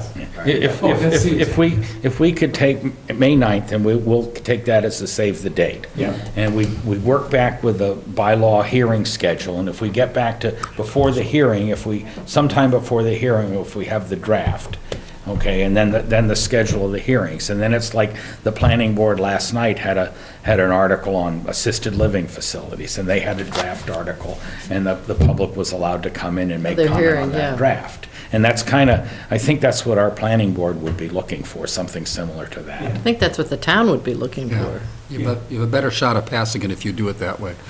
Especially given the last time, the objections, and not faulting anybody. Right, so, yeah, I think, I would say this, because Ed's the one that has to physically put the things together, and he's working on it, that in the next 2 weeks, we can get something, something out and shared. And then work with Tim, I guess, to look at calendars as far as scheduling, what dates would work as far as public hearings, or whatever, informational hearings in addition. So I'm happy to work with Tim and coordinate. Would those you, schedules. I would offer a site walk for people on a Saturday if people were interested in just really having a sense, because you've started to build, or you haven't, the developer has started to build on Grant Road, so people can go and see, they have a sense of sort of proximity, and granted, that's not the most southern extent of the development, but I think just to walk it, I think there's something about seeing it in your mind helps. Yes, and one of our intentions is to put up, in dealing with the height The crane? levels. Yeah, and doing it in a way that's more visible. I mean, what we're talking about doing is getting 2 cranes or 2 bucket trucks and putting some kind of banner. Between them. That's a good between them idea. So that it's, and doing it before any of the leaves start returning. Doing that so that, everyone can see and get a really good perspective of Mass. what the height impact, rather than just a stick in the air that you may not even see. Yeah, that's a good idea. That's a good idea. So, We're all set. Thanks, Thatcher. Have a safe drive home. It's not Yep. too snowy. I have 4-wheel drive. That gets you going. It It's the doesn't other stop. Yahoos on It's the stop. 495. If you get on the road before I do, you'll be all set. Yes. Okay, all right. Julie will thank tell you. Have a good night. Okay. Thank you. Moving down to the next item is the vote and endorse caucus warrant. It's presented. I have one comment/question for Julie. There was one position where the person's no longer serving, but it's not yet formally resigned, and we have not received that. That's We have correct. not. I have sent out another request. There's nothing you can do to this to change it. Okay. You can't put 2 on here. No, I understand. Because we have not received that And resignation. Is today the date we have to sign it by? Yeah, when does it have to get posted? Yes. Today's the date. Today's the drop dead date. So unfortunately, that the Park and Rec, there's one position for 3 years, and then the other position will be filled in accordance So we'll with have to take out Chapter papers 140. and That's correct. It would be appointed. Write-in, I You're guess. correct. it becomes a write-in to fill the, No, There's no position. there's no The ballot position, will show because one there is no position for 3 resignation. years. So what will happen is. oh, so it's an We have to go appointment. through the appointment process Okay, until the next election. But we can't do that until we Till get the after. resignation. yeah, So, okay. And Julie has tried, Wyona has tried, Janet has tried. Okay, I move that we approve the warrant for the caucus as presented. Second. all those in favor? Aye. Okay, it's unanimous. Okay, I think Tim has a big fat handout for us.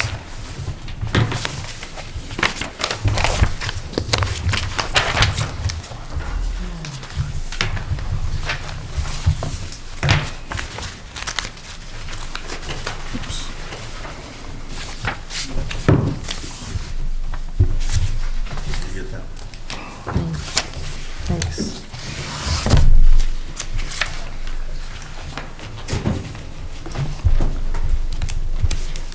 Okay, so this is version 4, Tim, which was emailed to us. Correct. So why don't we just go down in order, and I'll just call the article out, and if anybody wants to comment on it, just say something. If not, I'll skip to the next one. We'll just keep going down until we get through it. It's now 8:31. There are 50, 60. 50? 60 articles, so we need to 90 seconds max per article. Okay. Article 1.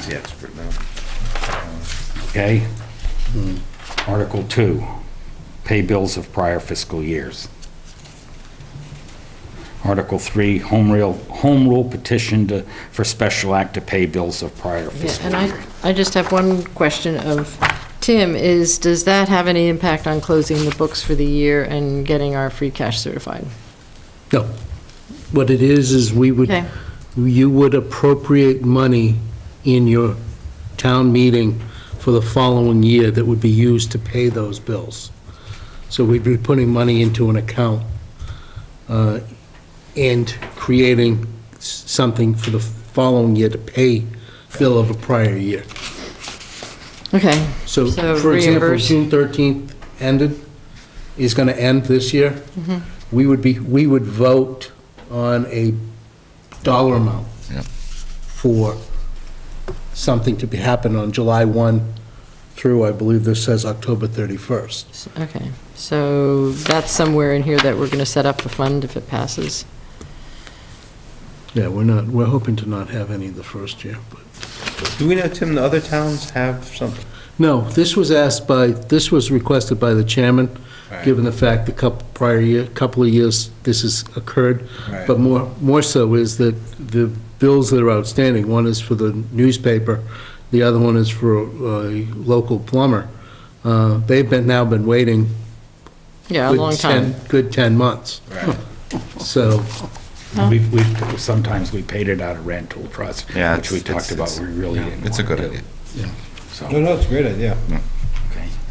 Next. Article 4 is just change the the gender from the Warner Free Lecture to 6 registered voters. Was this really 1891?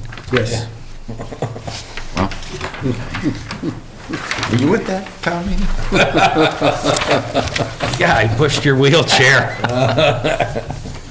Okay, Article 5 is the omnibus budget. Article 6 is Reserve Fund Fiscal Year 2017. Inserted by the Finance Committee. Should I just skip, I'll just skip over Just- the ones that are inserted by other than the Board of Selectmen. No, some people might have Oh, questions. sorry, I'll keep going down. Article 7, online dog licensing.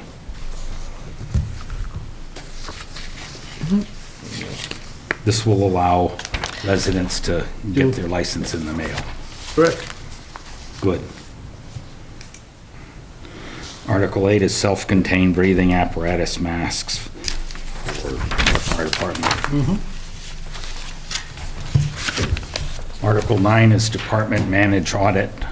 In this case, it will be an audit of the fire and ambulance service. Have we gotten the DPW one yet? It will be here for your next meeting, and with respect to Mr. Blair's concerns before, I believe in an email that I sent out to you, that the Finance Committee really would like to see it done, given the requests that were made for the for ambulance and the comment made by the fire department in their budget this year for future full-time employees. The issue is, if the board does not like the report you're getting from UMass, then there are other companies we can go to get reports Yeah. and do studies. I just triggered in my memory that you had said last time we were going to get it soon, so. Well, we got the draft, Marie and I got the draft, we sat down with them, and then they're Okay. making changes and redrafting. Okay. Article 10 is updated town website. Oh,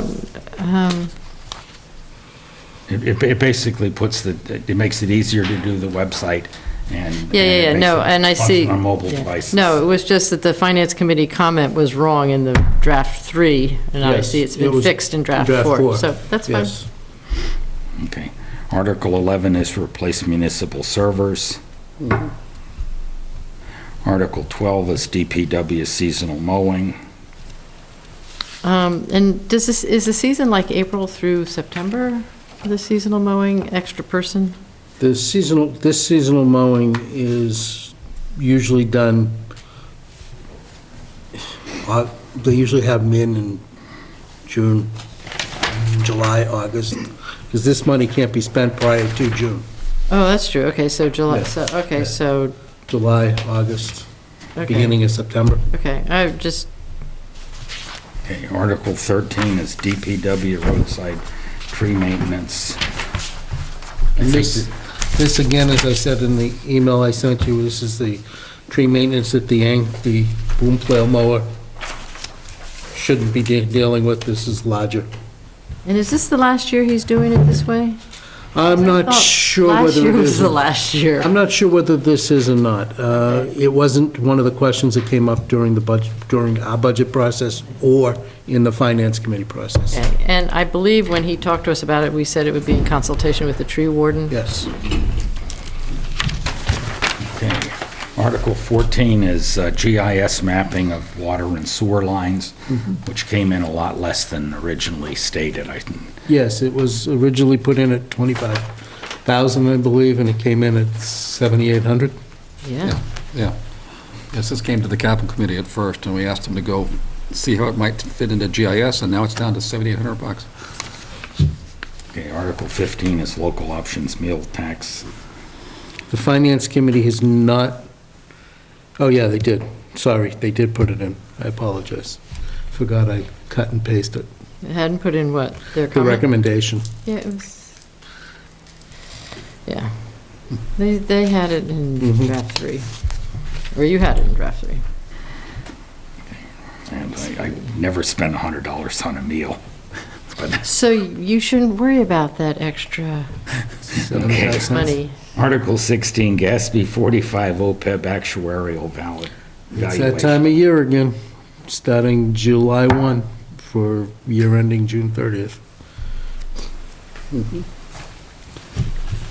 Article 17, OPEB funding to the amount of $150,000, the Finance Committee recommended.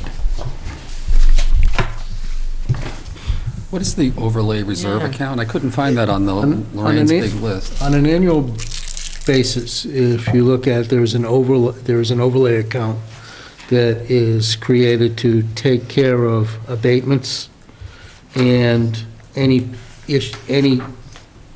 errors made within the assessing of properties, so that the money comes out of that. They have so long a period of time to be able to utilize it. You go back, and Lorraine went back and looked, and has talked to the assessor, and there is $150,000 in prior years that have now, they are comfortable to close out. Okay, good. Oh, even though they haven't finished abatements for this year? This year's isn't being touched. We're Okay. talking Okay. 2 years ago. Okay. And further. Okay. Okay. Article 18 is appropriating $40,000 to go to capital stabilization and investment fund. And, This is the remaining, if you remember, the DPW used to get 70,000. 75. 75,000. There was, what they spent it on was considered capital items because they were above $20,000 and had a 5-year lifespan or more. So what they've done is that money now gets appropriated to the capital fund to help offset the costs for his capital items that are fit into that line item. 35,000 is in his budget for the smaller items, and 40,000, this was something that was done started last year. In fact, you'll see a couple items on the warrant here where we're spending it back out of the capital fund on things that would have been in his recurring. So this kind of tries to cover that.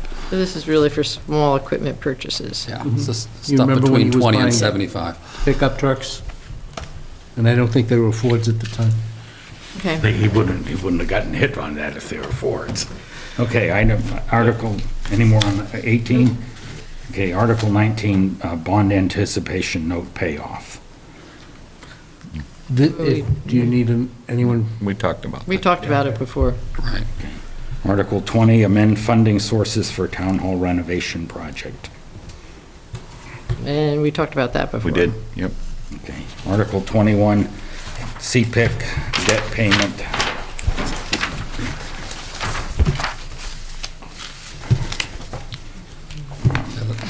Okay, let me get on the wrong page. Article 22, fiscal year 2015 certified free cash.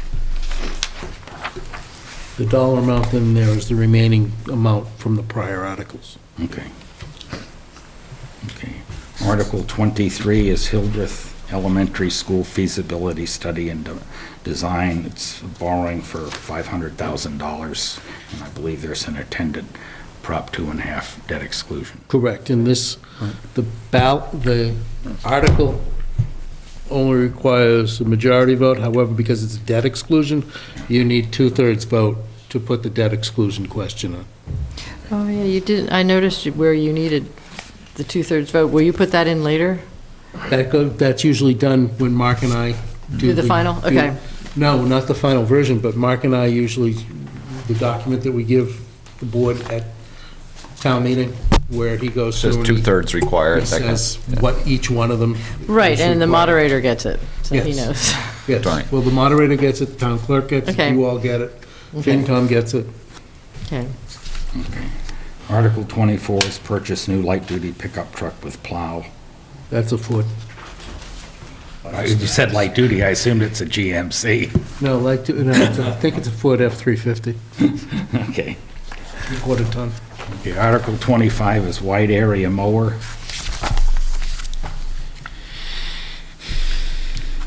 Okay, Article 26 is replace DPW septic system. I believe earlier this term, we did the study, so they... Yeah. Correct. Yep. And then what this is, it's 40,000, and it came in, the estimate on the septic system itself, I believe came in about 34 to 36,000, and the remaining portion is for the pavement piece of it. Okay, Article 27 is Pond Road hazard mitigation drainage project. Was there, and I know we talked about this, a basis for this estimated 69,000? Rich did it a couple of times. Yeah, Rich did it in conjunction with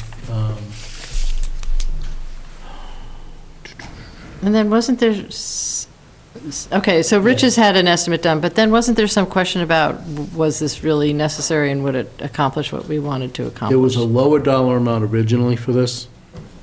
This was put in originally, I think, at 40, Okay, and then they got the estimate, and that's why it's 69. Yeah, when they presented this to the capital committee, it was a very thorough presentation. We were very impressed with it, actually. We usually push back on your question there, but we felt their documentation was good, showing, substantiating the cost.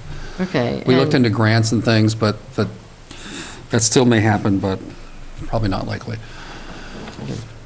Okay. Article 28 is replacement of playground equipment. Oh, that's, This is at the beach.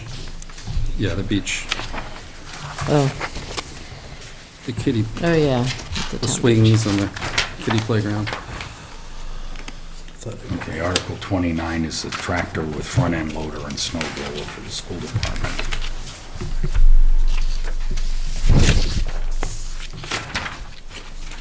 Article 30 is Bellevue Cemetery road paving.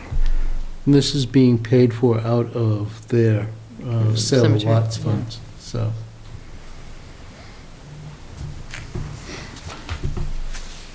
Okay, Article 31 is amend Chapter 17 of the Code of Harvard.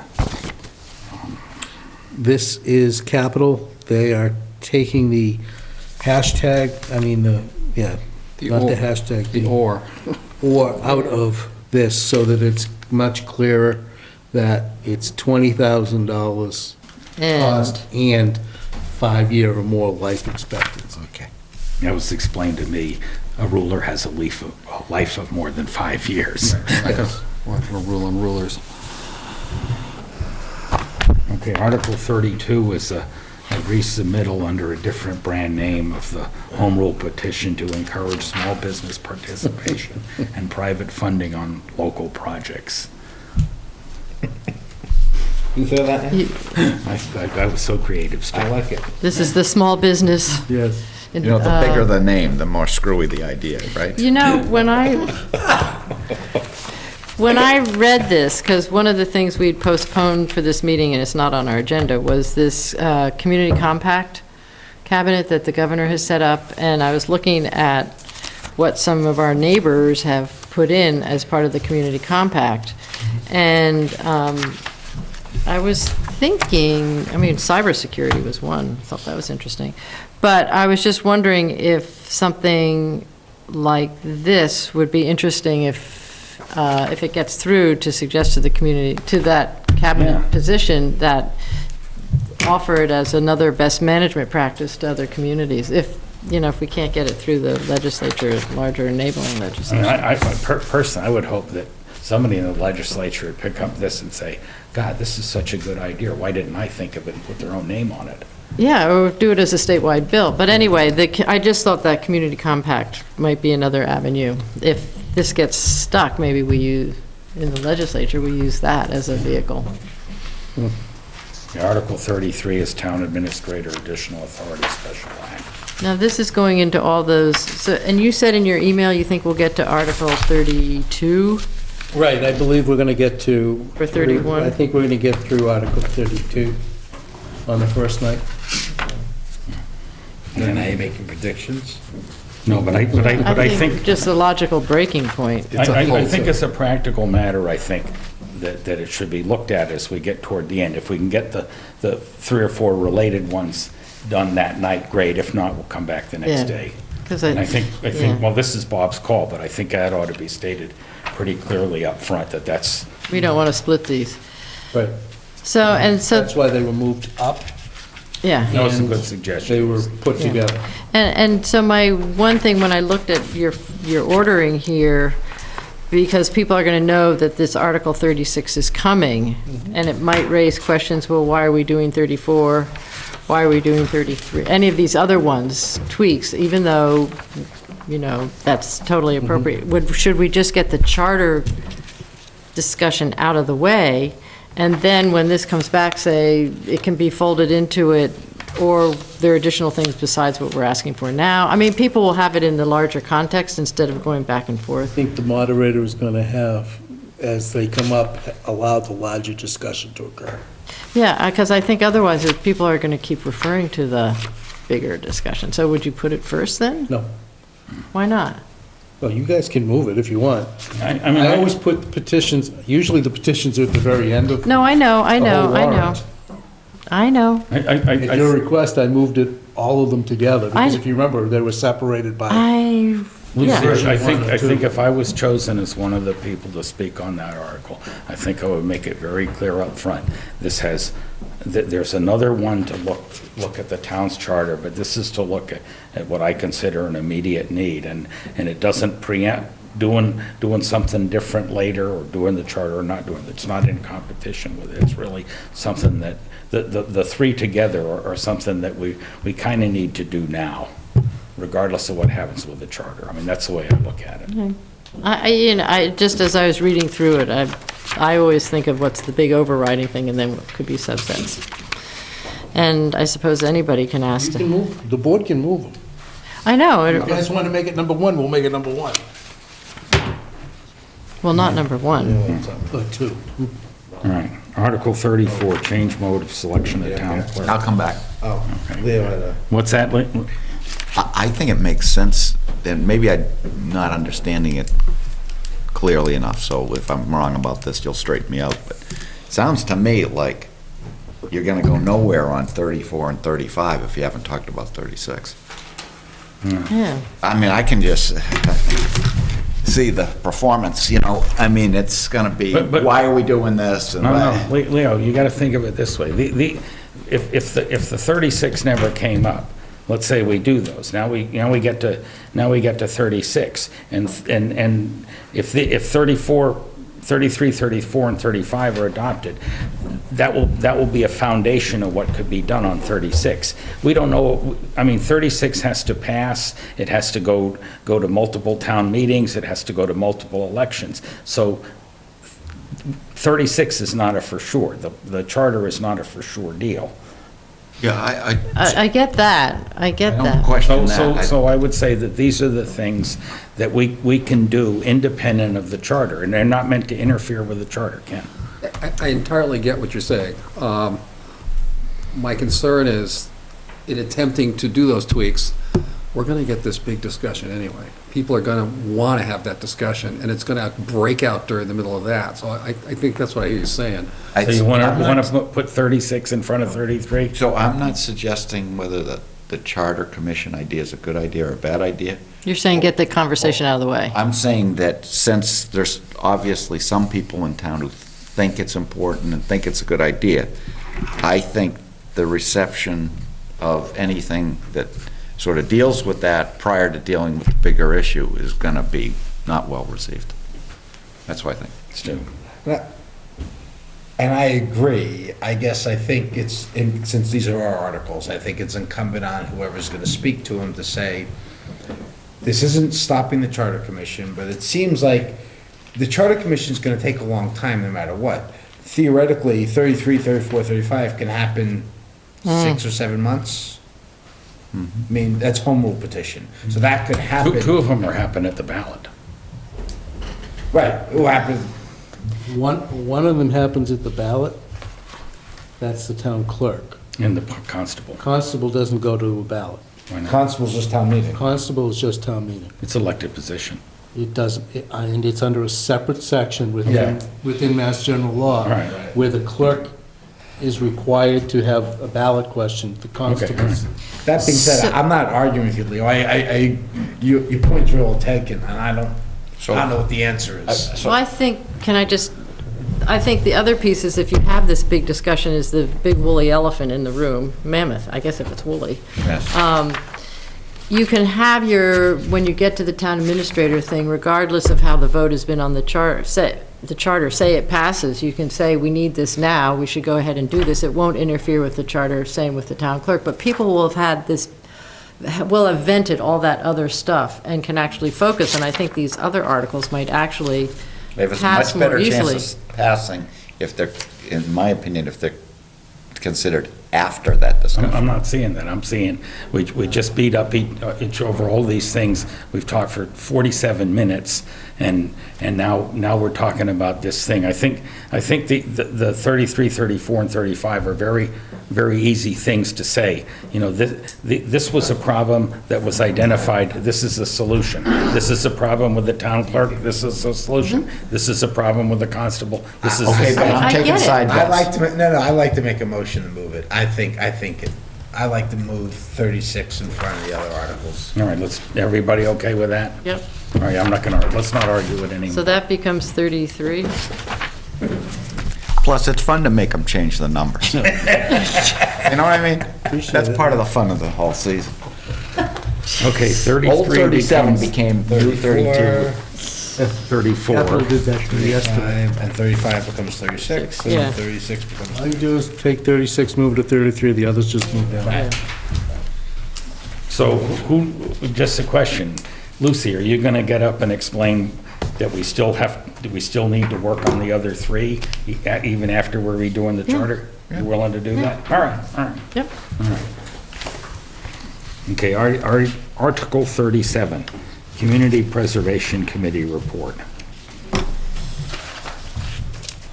38, Extending the sunset date on the replace the windows. Oh, yeah. That is I thought definitely we spent all needed. our money already on the windows. Right? Hiller's House windows, we're doing that now. Right, but at the rate we're going, it might not be done by June They 30th. would, the Hildreth Group was the one who requested us. Yeah, All right. Just no in problem. case. Just in case. they have run into more It's probably, stupid it's probably gonna be delays. passed. I mean, passed over. Right. Okay. Administrative CPC expenses. administrative expenses. What did we Article spend this 39. on? Their dues Dues for the. And don'ts? No, there's no don'ts, there's just the dues. Okay. and the clerical. Yeah, and the dues to the, Yeah. It's a statewide association or something. CPA. And here we come with our, Article 40 is affordable housing. that's the process. mandatory yep. Invasive plant, mandatory expenditure. historic town documents. Mandatory expenditure. Okay. Ah. 41, 42, 43. 43 is the payment of their Yep. debt, which goes from 85 down to 63 because of the following Article 44. Okay. We ought to reverse them. Yeah, Yeah. that's Oh, kind you're of. really making me, But No, it but should. because really, if how it- can you say it's going to be 63 because you're going to pass 44? I got it. Unless you want to make up that 17K out of your own pocket, because we wouldn't have the money. Of course, it'd probably be in free cash, but we'd be the last to know. Have something stuck in your throat? 17 for a minute. Okay, Where are we at now? revolving funds, we're at these 45. funds that go Wait around a in second, circles. 43 and 44, same order? Swapped. No, swap. 3 and 4 are swapped. Give me a second here. Okay, 45 revolving funds. That's just a Okay, pro forma thing, right? 46. Okay, 46, No, this is to, amend spelled 2 M's. Yeah, that's, we really want to amend it. Amen. Okay, This does away with your EDC. Oh, good. yeah. Yeah, it's good. okay, 47 EMT per call stipends. Okay, There were two other articles, if you remember. There was a full-time and a half-time. Yeah. Those were withdrawn during the process with Finance Committee. Okay, 48 is the Harvard HCTV station manager. 49 is town planner. just for clarity, because people might be asleep at this point and they see charter, should we say charter communications? Lucy, if somebody's asleep, let them sleep. No, they'll wake up and say, this is part of the charter? Let them sleep. Yeah. Yeah, let's put communications. That's a good Already idea. done. All right. It's not, no, they're changing their name, Spectrum. Yeah, Spectrum Business, yeah. That's a service they offer, isn't it? It's not their new. Spectrum business. We're on 49, let's keep going. Okay, Town or planner. 50 is appointed board members' attendance. So, why? Go ahead. We did the town planner thing, okay. Why wouldn't this be something that's addressed in every board's policies and procedures, and every board should have a policy and procedure? Because there is no mechanism under the bylaw to allow the appointing authority to remove. You have the authority to appoint, but there is no authority to remove. Okay, so if a policy and procedure of a committee was that if you miss 3 meetings in a row, we are going to send a letter to the appointing authority saying that you have resigned. You can't That do we that. would- You have to have We a signed can't, we letter. can't- You gotta we get- can't remove anybody. Or make them resign or something. I mean, it just seems, we This- get so tangled by these bylaws, and is this going to work for everybody, this 30%? Is that the right number? You have to understand, 30% is a number that's in there. If it's written for each board to be able to, it's not an automatic. It is written so that it's each board gets to make their call. It says the chair can do it. Read it. Chair or The chair or majority of a quorum. shall send notice Well, to, what if you change the word from shall to may? Can do that. yeah. Mark? Right. When this was brought up, it was discussed with legal counsel as to how we can do this. And he said that the only way the appointing authority can remove somebody is by having a bylaw that allows them to do that. Because otherwise, you have to wait until somebody resigns. So then, let's say somebody's habitually absent. We get, the Board of Selectmen gets a recommendation, right? And then we can take whatever action we deem appropriate, That is correct. as we change that word to may. I agree. Well, may send a notice. Yeah. I honestly think the shall send a notice, so that we're making sure that, I think that more strongly enforces the Okay. tenants, because All right. it's a burden on the remaining members. It's the times that you go to a meeting Okay. and there's not, somebody's absent and you don't get You're a right, quorum. because the may, the because the may is discretion on. comes in the second part. Yeah, You're right. I just But saw if that. somebody was, Public body may remove. if somebody was sick for a couple of times, I mean, that's automatically going to trigger a letter from the For chair. reasons beyond their control. Where does it say that? In the first sentence, if they're, unless unable to do so for reasons beyond their control. Mark and I Okay, tried to be meticulous it's pretty good. about this not being draconian and trying to make it so that each board and committee has the ability, depending on the circumstances, to use it or not use it. So what if, and I'll use Finance Committee as an example, because they have the weirdest schedule of any committee probably. They're very, during the summer, not doing much, and crazy from November through February. So what if the 30% occurs over the summer? Well, that's no big hardship, but if they miss, 15% in that critical budget time, that really could have an impact on how you're able to have a full functioning board. So how do you address that's why I was thinking policies and procedures would make more sense. But you don't have the legal authority in policies and procedures. Right, so what do you do? I mean, so 30% could be, the budget's done and you show up. Lucy, at the this is end. better than nothing. But that's why I like Leo's may, because in that situation, the chair and the group wouldn't automatically send a letter. Oh, if you missed during the summer. Yeah, I mean, they may send, I think, allows for that. But it's also may remove. We don't have to remove them. Yeah. If they come and understand. say, my mother was sick, I had to go take care of her out of state, are we gonna then say, oh, no, sorry, you missed it? I mean, it's not a set number, it's that we may remove them. Yeah. We don't have to remove them. Well, I think what Ken is saying is you're giving that same discretion to the committee that somebody is missing. Right. Yeah, but without we're even giving- coming but to us. The selectmen have the final discretion. No, I know, right? but he's So- saying, if you say to the committee, we understand Leo's problem, so we're not going to even send a letter to, well, that doesn't work. Board of but- Selectmen on the appointed boards that you appoint, planning board on the board or boards that they may appoint. Right. It's the moderator on any board that he may appoint. So they're different appointing authorities. It doesn't all come back to the Board of Selectmen. No, like FinCom would be moderator. Correct. Right. I That's don't, good. I Anyway. expect maybe once in 3 years this would be ever used. I mean, we had an instance on Affordable Housing Trust that their member couldn't make the meetings, and that individual could never resign. And there was Well, they- something that we figured out could be done to change the trustee, but I mean, I don't see this as hardly ever getting used. It's just when the 4 remaining people or the 6 remaining people on a board can't function because some people don't show up. And don't resign. And Article don't, 51. Let's Okay. argue about these pretty pictures. okay, and it is Article 51, Article 52, Leo? That's a good one, too. You did add inserted by the planning board, okay, Yes, I did. thank you. Okay.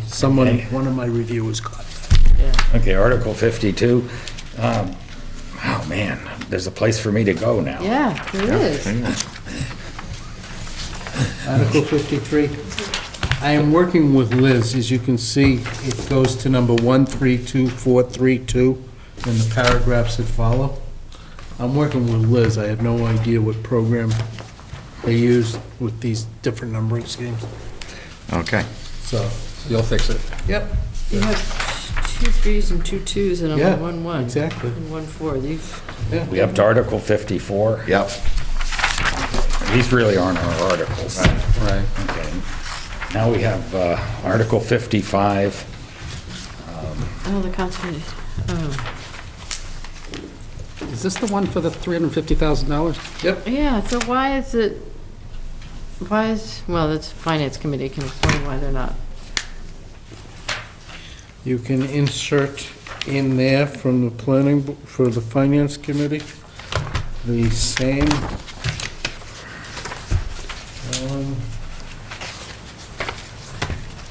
for Article 57 and 58. Say that again, Tim, I missed that. Articles 57 and 58 have recommendations that I need to cut and paste into this one. Oh.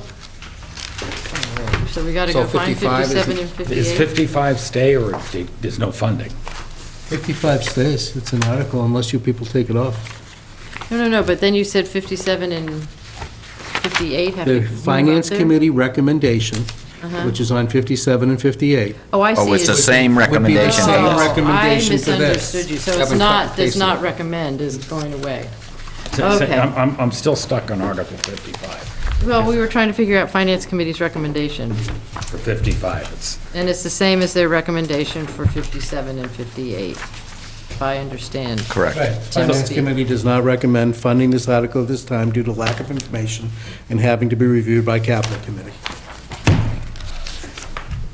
so 55's on, I'm still stuck on 55. 55 Yes. is an article Yeah. that was submitted to the Board of Selectmen. Yeah.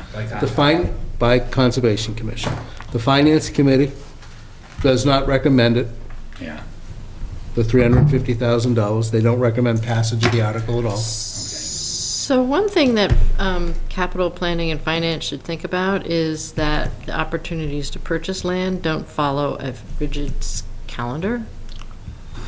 Yeah, I would say to that, we had it's not land, but at the beach playground, they kind of got all messed up because they had all those funds that went back. They lost all their funds, went to free cash, and we kind of made an exception for them, and they literally came in like 3 weeks ago with their proposal. I mean, these guys could have done the same thing. I realize land is not something that you sometimes have to jump. I understand that, but they really made no effort the other- to come to talk to us. The other issue is that the Finance Committee requested Lorraine to tell them exactly how much they have in their accounts. They have enough money in their accounts to be able to purchase this land otherwise. Oh, they do? Yes, they do. But then They need town meeting vote, don't they? Or not? they still need, authorization to purchase it, don't they? Right, I mean, so. No, because the money's coming from the CPA fund. If you remember Mark's issue with regards to CPA, that's what Oh. those funds are there for. Is it all And all CPA it money? requires is to go back to the Board of Selectmen and get approval from the Board of But then they Selectmen. need funds for managing their lands. Does it zero out their account, or? I can't tell you what the difference is. All I know is 350 is the dollar amount they put in. My understanding about the negotiations is it's a number less than 350. I'm not privy to all those Until negotiations. you have assigned something or other, you don't know what the number is, right? Thank you, you're right. So, Yeah. I think we should not put in Article 55, 57, and 58. I mean, you just want to drop them? Yeah. Then we don't have to talk about them. We can spend all the time talking about land on Mass Ave, by the way? It's right next to Westward Orchards. Just if you're leaving. As you're just leaving town, before. it's on the right. They have tried to develop it for probably the last 15 years and haven't been able to because of a brook and wetlands. Okay. So Leo, you want to drop 55, 57, and 58? Is any, Your rationale being that they can buy. Well, I think they can buy. My recollection is there's sufficient cash in their funds, but it's gonna, And is it they'll all? be pretty depleted after that if And they is it spend all 350. CPA money? It- Well, That I is- guess it is at this point. That I can't tell you, Lucy. I would have to ask Lorraine tomorrow. Because that would be I'm my pretty one sh- yeah, caveat I'm before pretty sure dropping it in. Pretty sure it is.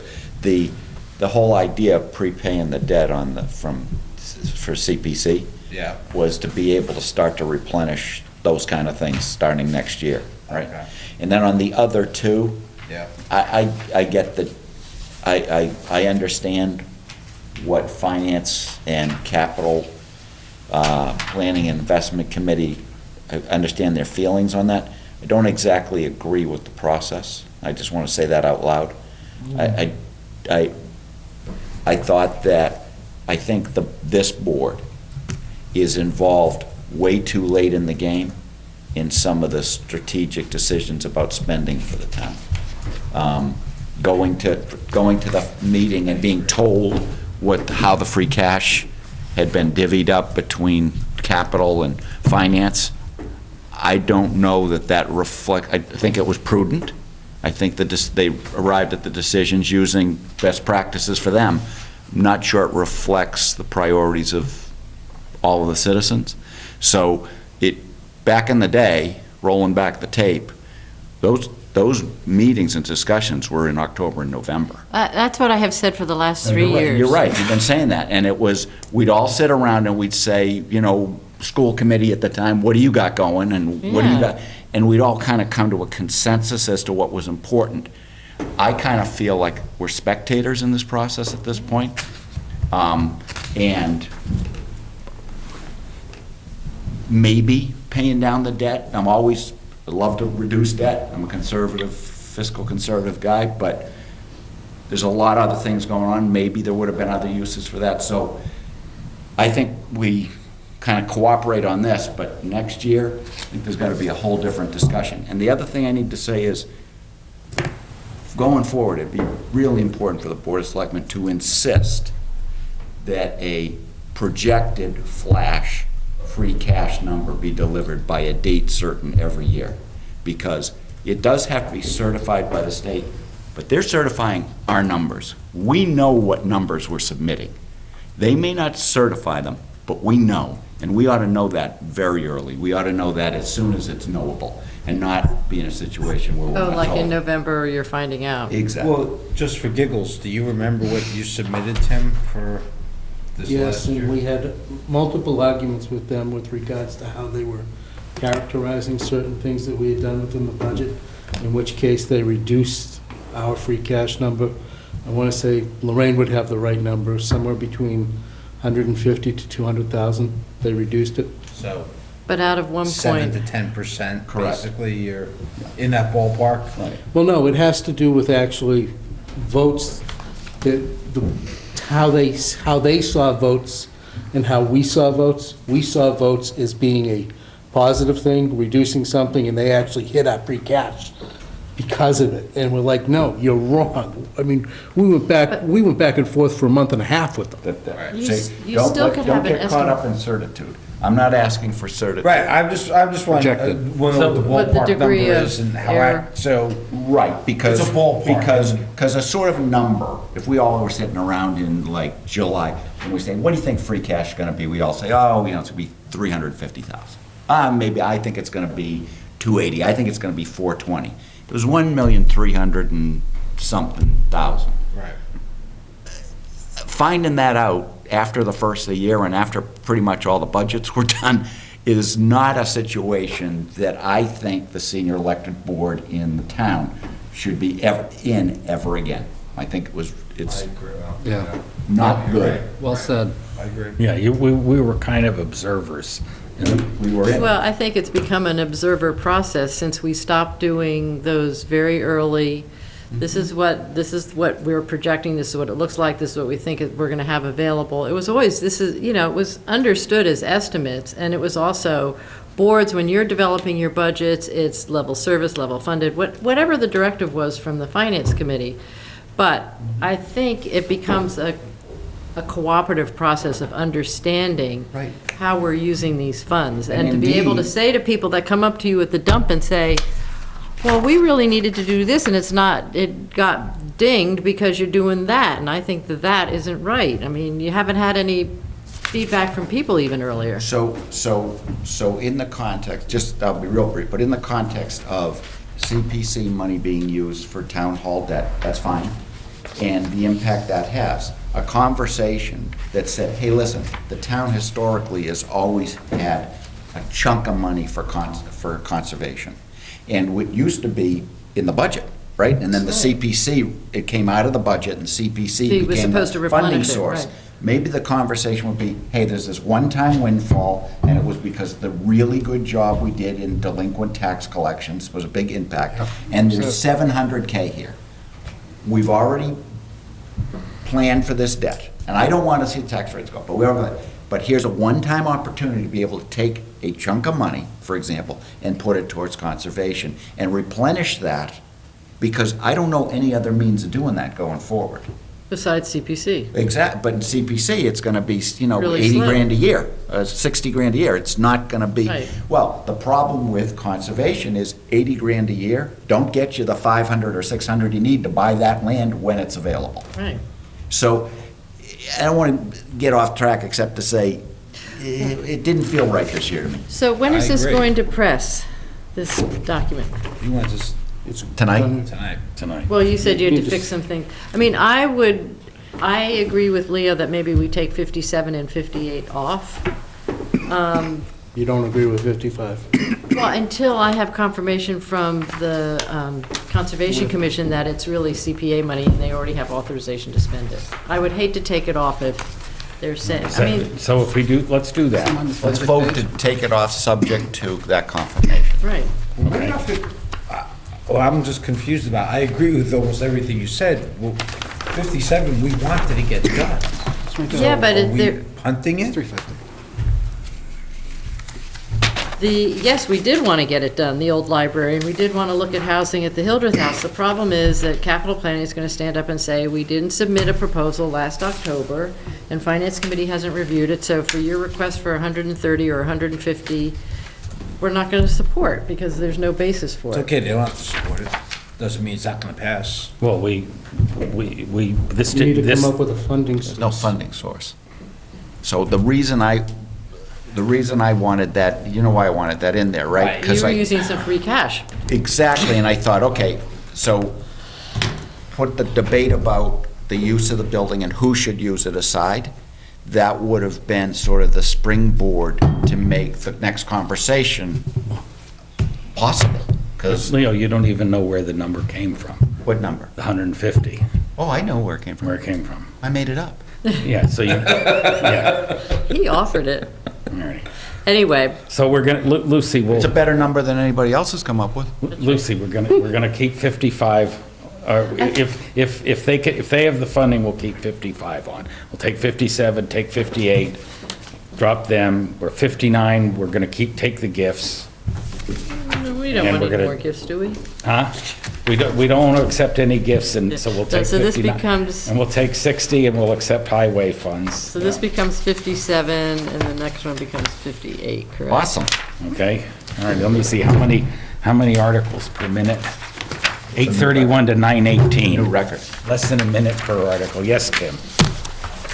With respect to Mr. Blair's discussion with regards to free cash, you would have to change Chapter 17-4 of your bylaw, which clearly states what happens with free cash. Well, we're using free cash in a lot of other places. Yeah, I mean, it could flow First. through the capital committee, like we're doing with the other I ones. mean, all these other things are being done by free cash, and then the balance is going to capital. Yeah. So you can't say we're not Well, able to it's use in it. accordance with the bylaw. is Those items that you're spending it on are in accordance with the bylaw as they are capital items that would be spent. The issue is, you have 17.4, which the town passed, that you need to change if you want to do what Mr. Blair is suggesting. I think his old library thing could have gone through the capital committee and been funded like we're doing with this other money, just like the 700 for the, whatever the number is for paying the town hall off. Or you take it But you from, can't take, out of the 1.3 million, you can't just take 300,000 and say, I want to put it in conservation. You could put it in capital, and capital could, You guys are increasing my seconds I per understand, but article. then, I'm calling a timeout here. If someone in October had said, there's $1.3 million approximately in free cash coming, we probably would have gone to see the capital planning people and so on. But since nobody told us till it was too damn late to do anything about it, that's why we're having this conversation. we waited till the number Would was it be better 2%. next year if we take our preliminary free cash meeting number as, I don't know when we get it, or In November. in November, and maybe at that September. time, sometime when it's reasonably preliminary, but not a wild-ass guess. Precise, right. And then have an all-boards meeting and hash it out. Yes. Right, so we should be getting that as a ballpark number and having an all-boards meeting in October. yeah. That's what we ought to be doing. And then, there'd be no discussion like this. There'd be no need for it. It's a great idea. Okay. Okay.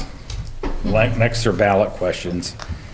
Oh, I think we need those ballot questions. Debt exclusion for the Hillworth House feasibility study, change mode of selection of town clerk and town charter. You need to vote on putting them on, not the last one. That one goes on by signature. The first two, and the first one has to pass by Where is 4 out of 5 votes. 4 to 5? Oh, Two-thirds. okay, I move that we put question number, do we have to do them separately then, Tim? Yeah.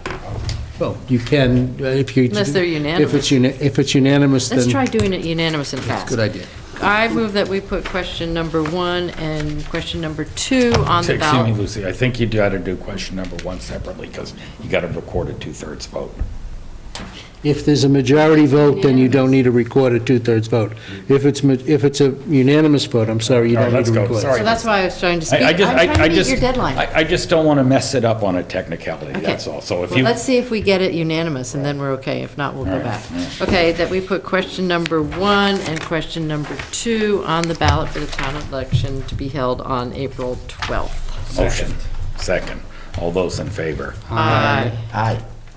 Did you I say would- aye? No, I'll say aye so we don't have to. Good. Okay, all right. I love peer pressure. Okay. So 55 is not coming off if it's not all from CPA, and they can use those funds. If they have If they have 350 350 in the in till. CPA and they can buy it, then we are going to remove it, Okay.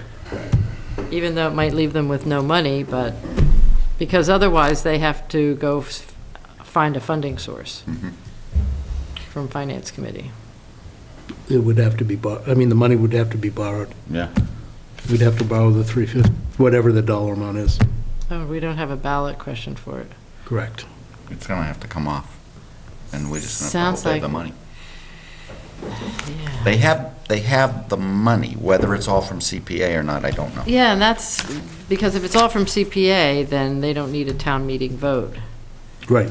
If it is, oh, I guess, I see what you're saying. So if they have in their little savings account 350, They do on this, as of June 30th. I don't know if it's still all there, but How much is okay. there? there's 150 in one account and 211 in the other. And it's the So that's- Conservation CPA is 211 and So- Conservation Fund is 150. Okay, so they would have from their existing funds, so it's just, do they need authorization to use the I will, other? I'm gonna, Okay. I know you want it on there. If the vote needs to happen. Right, if we don't need a vote, then, You and they don't can need do it the without vote. a vote, take it Right. off, yeah. Okay, Tim, we need a motion to accept the warrant with the, As amended, that, and then I get to do it. Again, the version you're going to sign does not have all the recommendations in it. Right. It is I only put those in there for this so that you could understand what was going on. So you need the I board. strip all that out and it comes, yes, I need the board to You need the Board vote. of Selectmen to vote to approve this warrant as As presented, amended. subject to the Conservation Commission Amendments. Article 55 being And the other sorted out as the... amendments And the order of the order of the articles. Correct. Article 55, subject to confirmation of funding. Correct. And Article 57 and 58 being dropped. Correct. So moved. Second. All those in favor? Aye. Aye. No, I'm opposed. You're opposed? Yeah, because there are a couple articles that I would pull. Well, can we pass Talk over about them? that first? No, I mean, because I don't think you do, but, I'm not convinced that the Pond Road Hazard Mitigation Drainage Project, my recollection of that was, there was some question as to whether or not that was going to do any I good. asked Ken about that, and he said that Really, they showed us all the salt levels are rising. You can see it over a 10-year period. They really got to deal with it. They have real good said it technical was Didn't really- experts. Rich Notice say that he didn't think what they wanted to do would work? Rich was sitting there next to the guys who were presenting. Kyle was there. and- Subsequent to our meeting, then. Yes, it Yeah, was because subsequent to our meeting. they came in with a I'm new good. proposal, I'm good. actually. And then the other one was the study of the fire department? 'Cause- Actually, the Collins, Yeah, departmental Collins? management audit. I mean, who does it, McCormick? Well, Collins is doing now. You might not like Oh, Collins. right, and it but might be it's somebody else. comparable to that audit we had done for DPW. Yeah. That we haven't gotten yet. Right. It's not necessarily, it doesn't have to be the same vendor. No, I Right, get but it, it's the same idea. But really, I mean, if you think about it, it's something, given all the stuff that's going on, that we're going to need some professional guidance on.